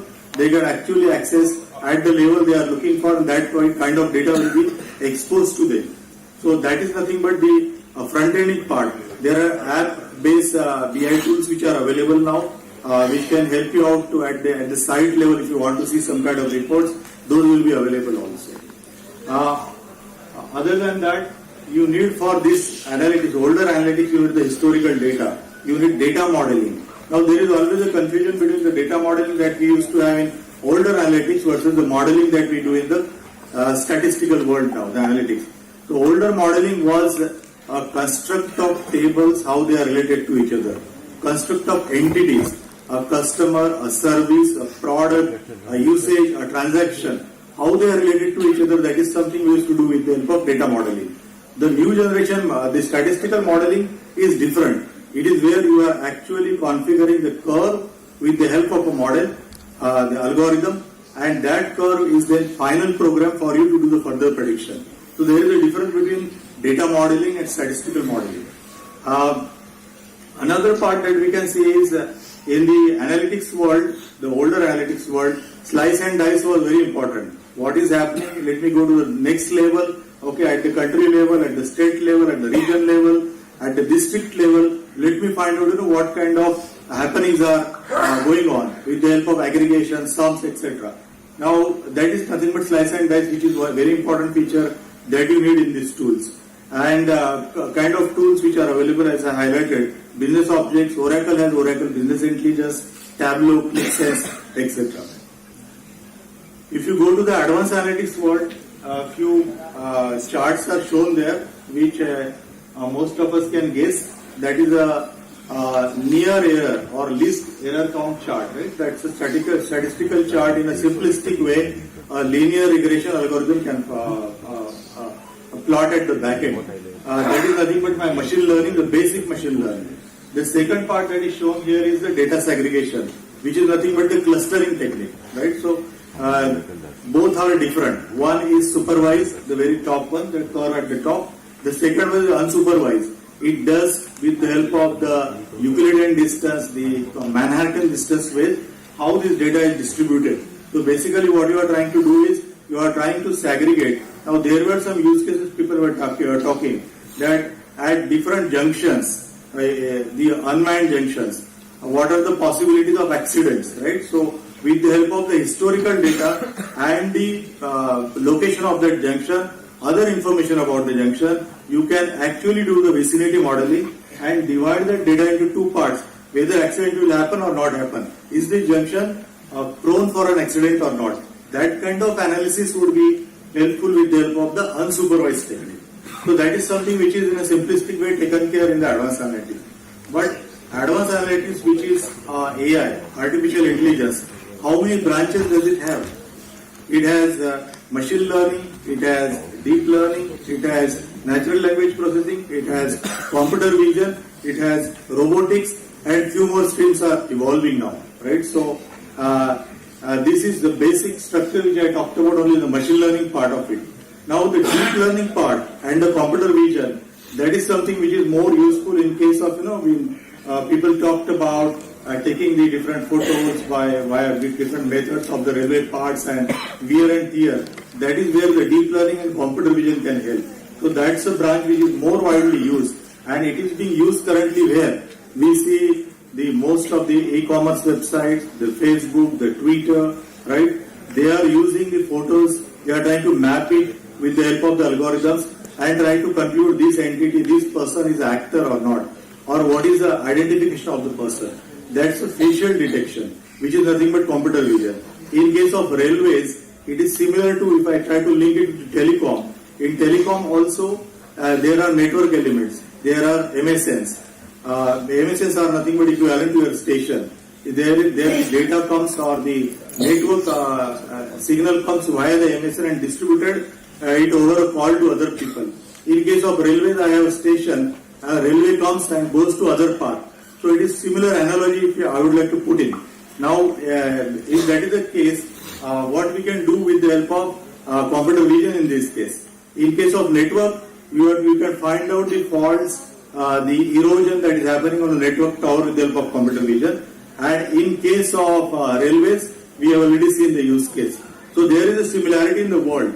So even if you get a data scientist who do not have an experience, let us say in railways, but you can still use these experiences from other domain. And as I know, you are trying to grow your teams further, and in that case, you will face this kind of problems, getting the data scientists to solve the railway problems. And in that case, the analogical approach to find out similar problems they are solved in other industry would really help, basically.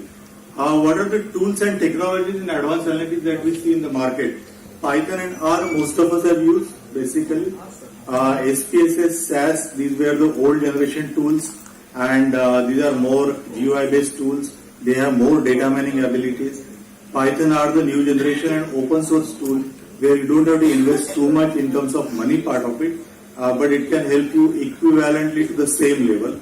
Python is more of an enterprise tool and R is more of an academic tool for the data analysis, because some of the libraries are missing in R, as well at the same time the speed at which R can do the programming and analysis and prediction, and Python there is a difference. Python can help you out with the help of next version, which is called a PySpark, which is more of a clustered data architecture, where the program will distribute the data across multiple nodes, and you can get faster and scalable AI with the help of PySpark.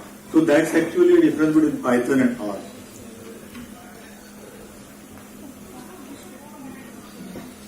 Now let's go into more quick detail, because when you are trying to put in more architectures about artificial intelligence, this is a traditional architecture of analytics, where you have at the center the data warehouse, a big machine that has been shown. In case of cloud structure, this machine will reside on Amazon, Azure, or wherever GCP.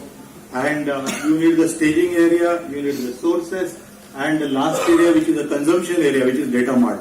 So in case of railways, if you think of creating some kind of decision-making reports, you have to think of for which subject area you are creating this particular reports for. That is nothing but the data marts that you have. Whether it is for the services, whether it is for transportation, whether it is for any other domain, whether it is for customer management, accordingly the data marts would differ.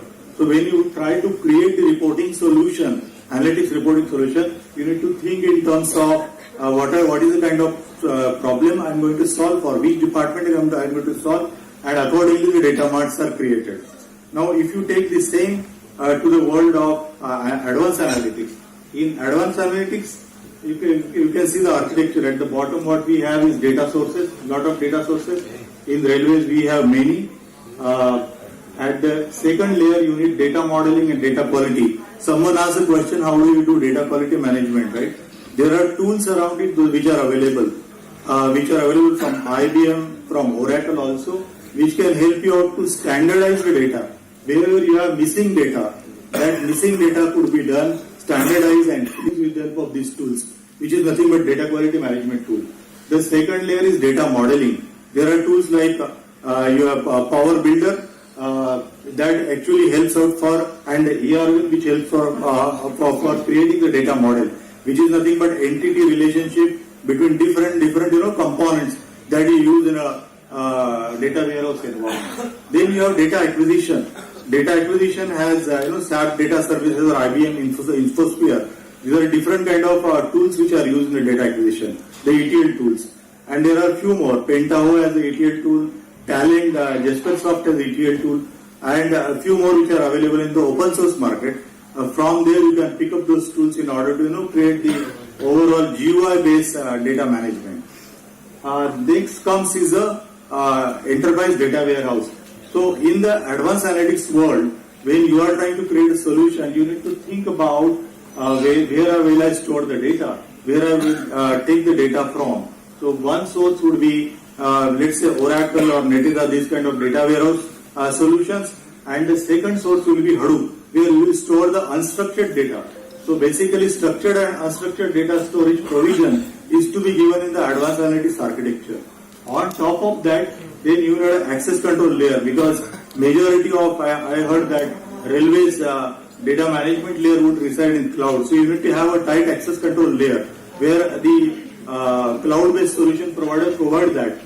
Then comes the layer of the data presentation and data analytics, where I have highlighted some 3 tools there: SAP Business Objects, Tableau ClickView, and the Python R. Python R is helping us out for the AI modeling, and then Tableau ClickView and SAP Bio are going to help us out for the overall data visualization. So this layer, you can see there are multiple visualization tools. This is from one of the architecture we designed in a large 180 country present operator, and that operator in multiple geographies is having multiple tools. So you will see in the presentation layer, not only SAP Bio, there many other tools are there.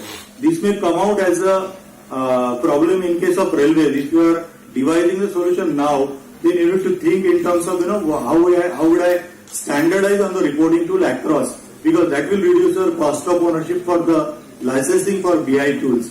So that is something which is needed. But to conclude from this slide is, for the advanced analytics, it is not just standalone AI modeling and statistical modeling. It needs other infrastructure to be built, and where you need to have all the required data to be available. So even whenever you are going for solving certain use case, one question we have to ask is that data available? Is it available in my CRIS data warehouse, or where it is available? If it is not, then we have to make some provision of putting that data in the data warehouse. At the same time, it is unstructured, then we have to think of putting that in the Hadoop, design the data modeling solution there first, make it in a standard form, and then take it further. If we don't do the data modeling for Hadoop also, then there are problems that you will get petabytes of data on Hadoop, and over a period of time it will become discrete data. As it becomes discrete, it will be unmanageable totally. And what will happen is, even if there is a data, you will not be able to use it. So you have to have a well governance model for data management of the Hadoop part also when you go for the analytics solution, advanced analytics solution. So that is something, few of the learning which we have brought from other industry, I think it may help you out in terms of the advanced analytics part. This is the third part, which is more evolving now, which is the IoT analytics solution architecture. On IoT analytics, yes, most of the part at the bottom you can see there is again analytics platform. In that you have R or Spark or ML platform. You need a Hadoop cluster, which is actually a data management cluster. You may also need a data warehouse that could be part of the IoT analytics, and it needs extra information. Which is that information? The information that is coming from the sensors, whether it is sensor installed on the railway wheels, the cameras, any other thermal sensors installed at different places, the telemetric sensors, all those sensors are going to send data via the mobile core network. And now is the time for IoT analytics. Why there is a time for IoT analytics now? As you can see, telecom has evolved. We know that telecom was second generation, third generation, fourth generation, and now is the fifth generation telecom network has come in. And what's the advantage that we have is, it is now giving you higher bandwidth for data transfer. As a result, any decision you want to take, analytical decision, real time, this network is going to help. It is at the level of 10⁻⁻⁶ of the second, right? That is at that level it can send the data through the network. So issues which were happening earlier with the fourth generation, third generation network of passing data through the telco network and taking a critical decision of traffic management, transportation management, or any kind of those decisions, those were fatal. Now with the fifth generation network of telco, it is going to help us out to get the data real time, really real time through the network and take a decision. So it is going to help us for the more real time decision intelligence and the analytics. And that's where analogy between telco network and the railway network is what I can compare, and it can support each other and complement each other basically.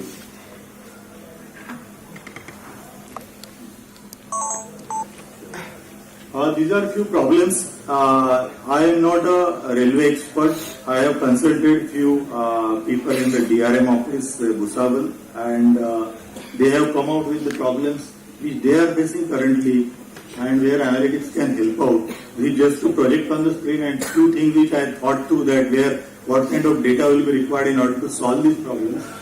So yard traffic congestion is a major problem which we see at the yard level, and this is a universal problem.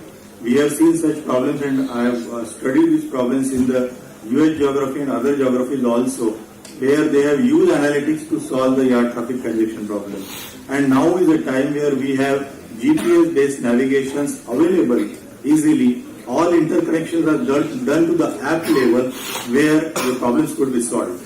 The second part that we see is lack of prioritization for perishable good trains. I think there is a lot of loss that can happen if the train is not going to deliver perishable goods within time, because that's a problem for the businessman who is putting his goods and transporting from one place to another place. Similar use case we have done when I was working with Ericsson, and that use case for the ships.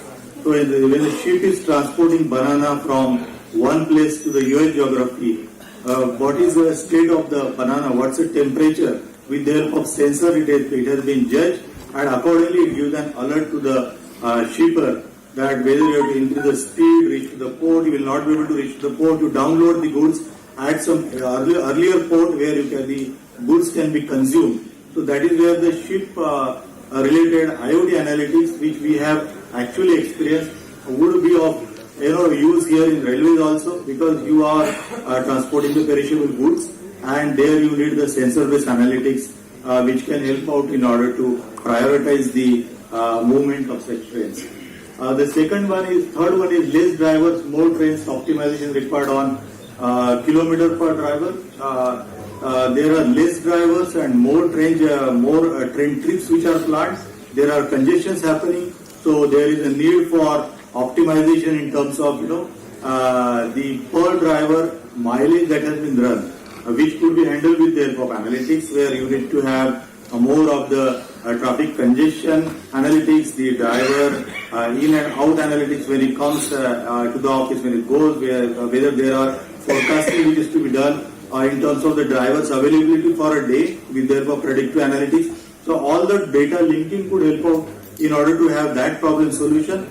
And the last one is proactive predictive maintenance. This has been a common issue across all the manufacturing industries which we have seen. Also in telecom we see this particular problem, and where the predictive maintenance of the tools, the components, the assets is something that could be addressed with the help of analytics. Something that is highlighted at the bottom, this is from the US, the train congestion, same problem we also face here. The average dwell time increased in specific regions in the US, and also we have seen the crowd management problems in railways, where we can use analytics in order to see with the help of, we have in telecom and in retail we have something called as footstep analytics, right? So you see how many people are coming daily at this particular time in a shop. The same needs to be analyzed with the help of cameras, data, use a predictive engine at the back end, and find out at what time, what is the footfall that is expected in my railway station, and how do I devise the flow of people. Can I have certain kind of lane marking we have on the roads? Can I have lane marking inside the railway station also for the people to move around? So that is something which is a point to ponder, but we have seen that in other industries these problems are getting solved with the help of predictive analytics.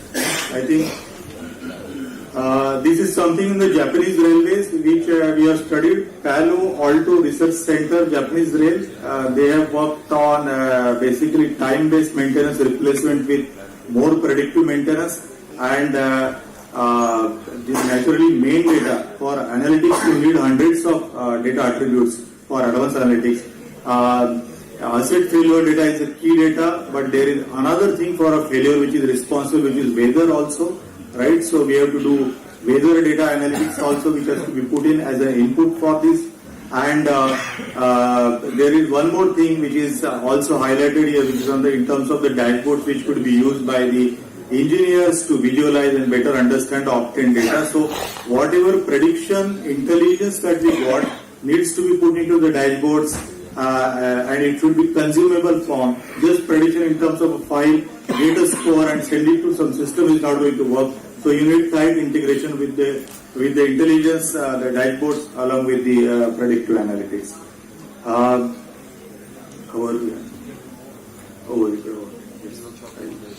This is something of Bhavanagar workshop, rail coach workshop, bogie workshop. Just I have taken the picture from there.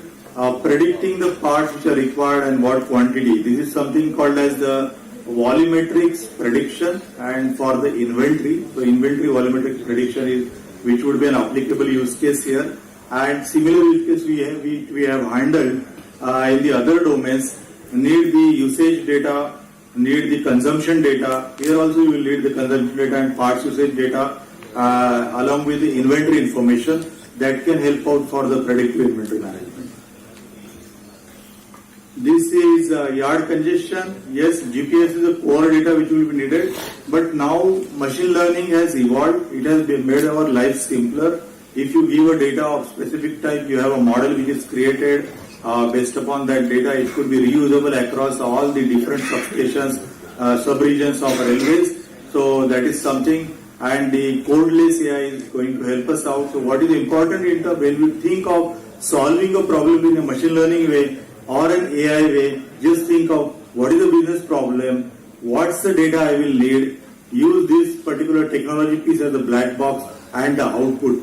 That should be our focus in order to get the problem solved, and the analytical piece, the core piece of AI that anybody can nowadays attack and solve that problem with the help of the data scientists.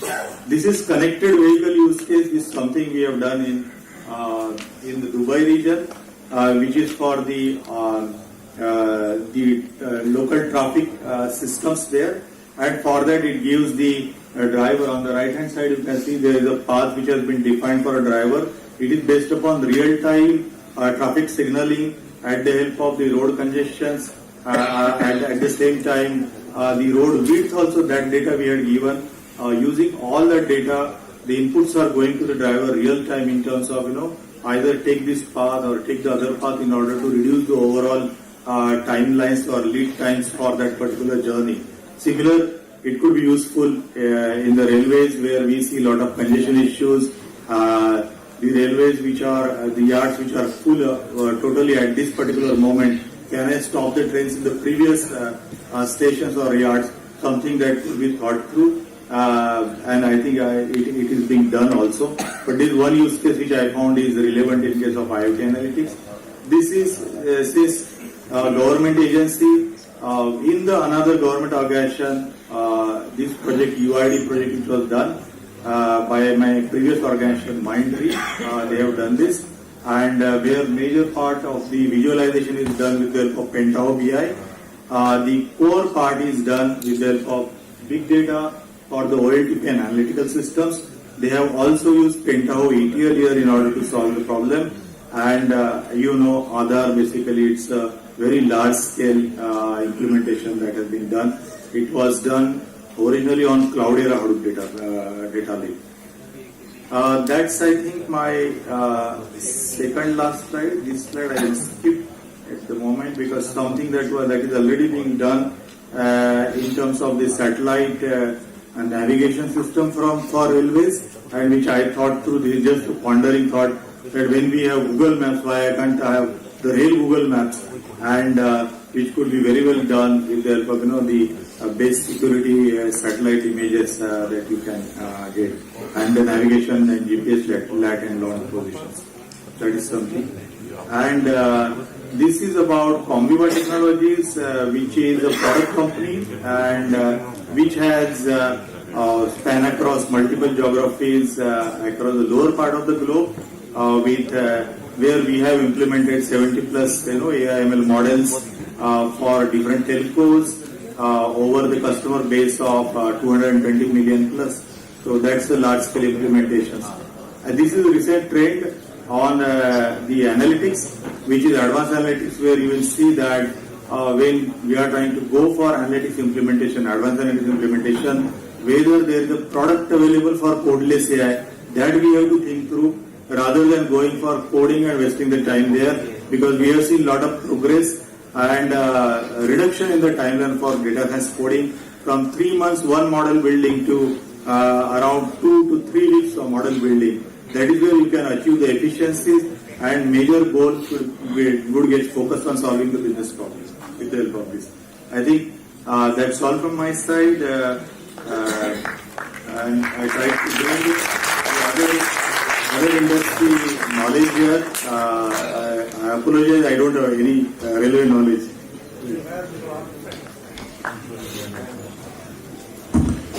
Thank you very much, Mr. Mukund Shastri, for bringing a different perspective than the traditional railway one. We have time for one last question because we are already running short of time.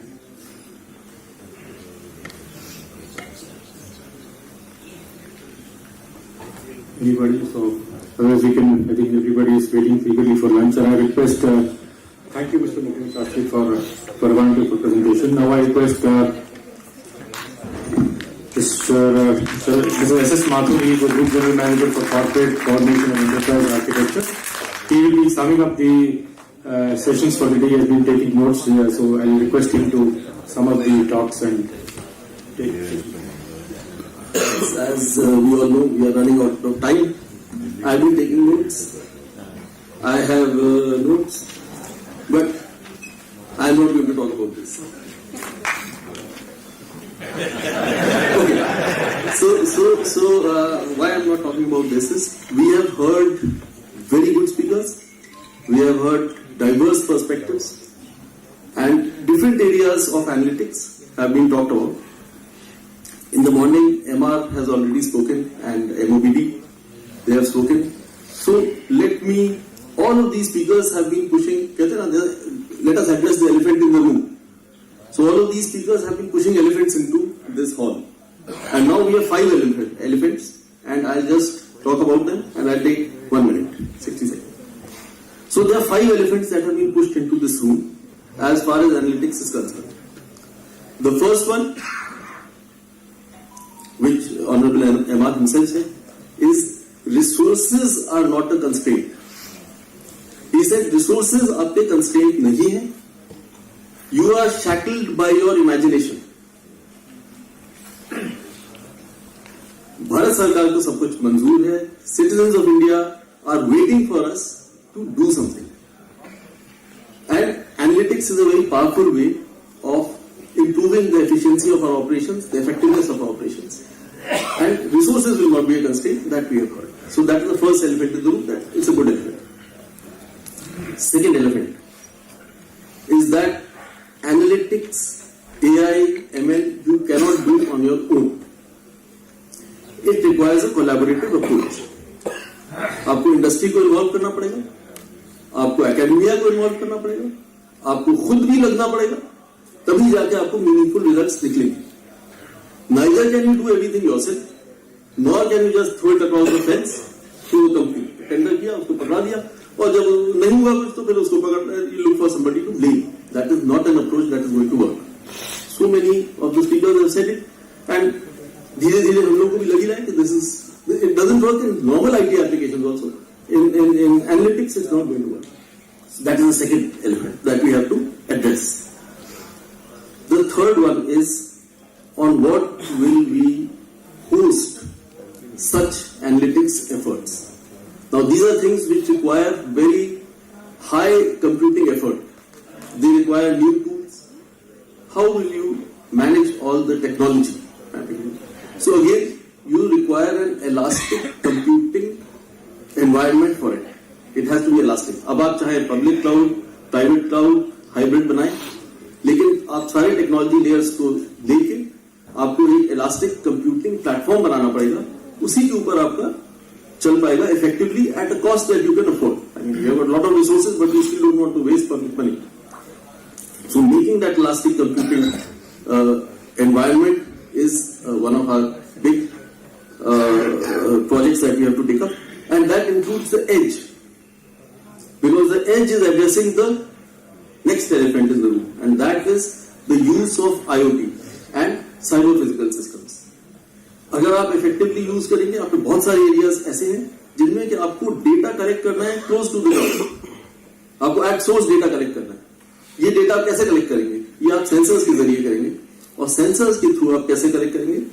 जब तक कि आपके पास एक effective cyber physical systems का पूरा set नहीं होगा.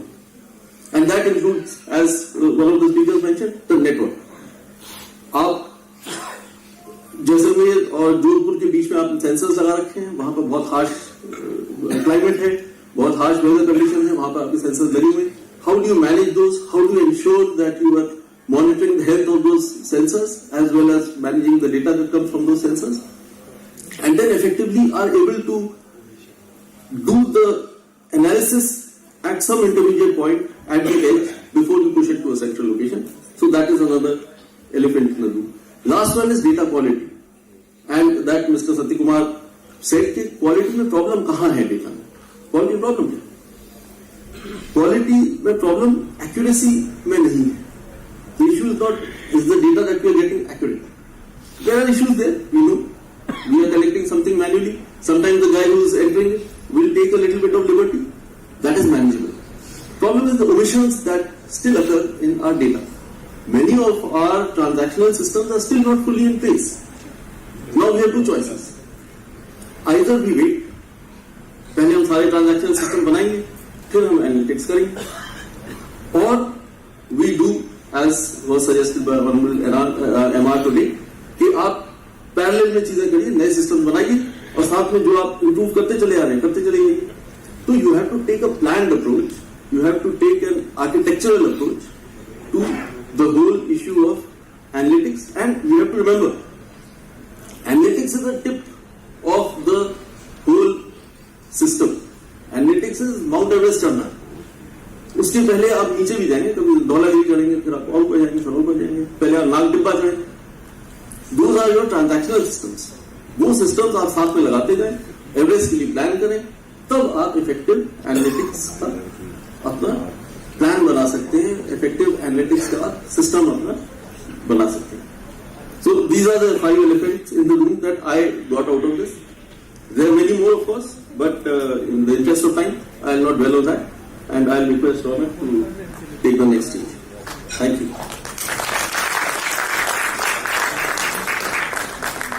Thank you, sir.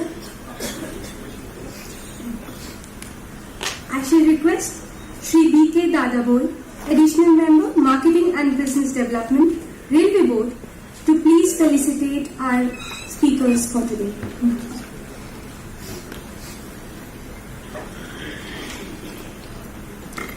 Sir, I request you to please come up to the stage.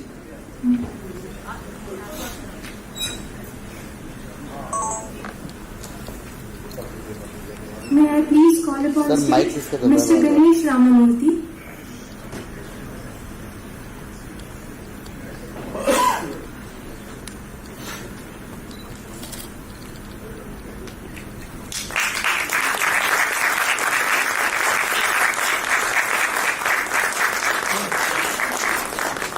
Dr. Kanduguri Raju.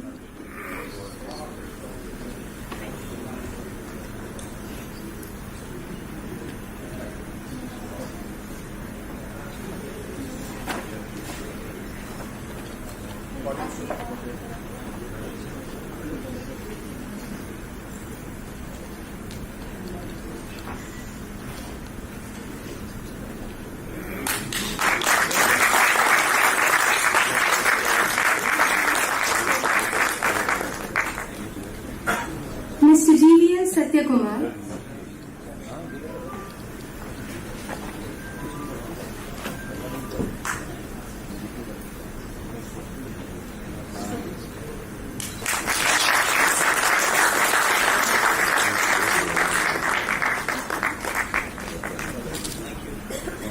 Mr. Mukund Shastri.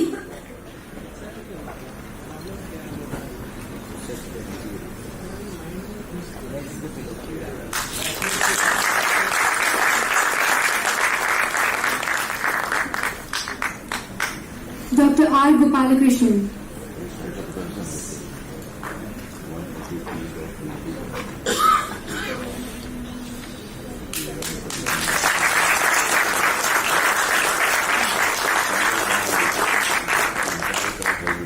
I request MD sir to please come up to the dais and felicitate EMBD sir.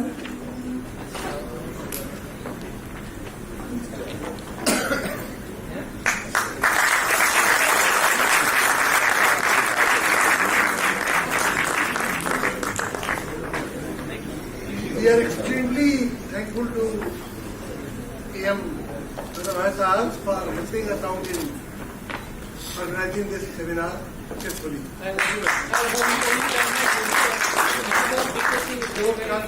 sweet, and we thank the press team from side of the Railway Board for a job very well done, and we thank all of you for being here in such large numbers. Thank you all very much. Thank you. Honorable MR said that we should do, and I think we will continue to do this on a more regular basis. Thank you all very much. Thank you so much, sir. I hereby take this opportunity to thank all delegates, speakers and guests for their valuable presence today. I would like to mention that 2023 being International Year of Millets, we have made made special arrangement for millet dishes today. Please join us for lunch. Thank you so much.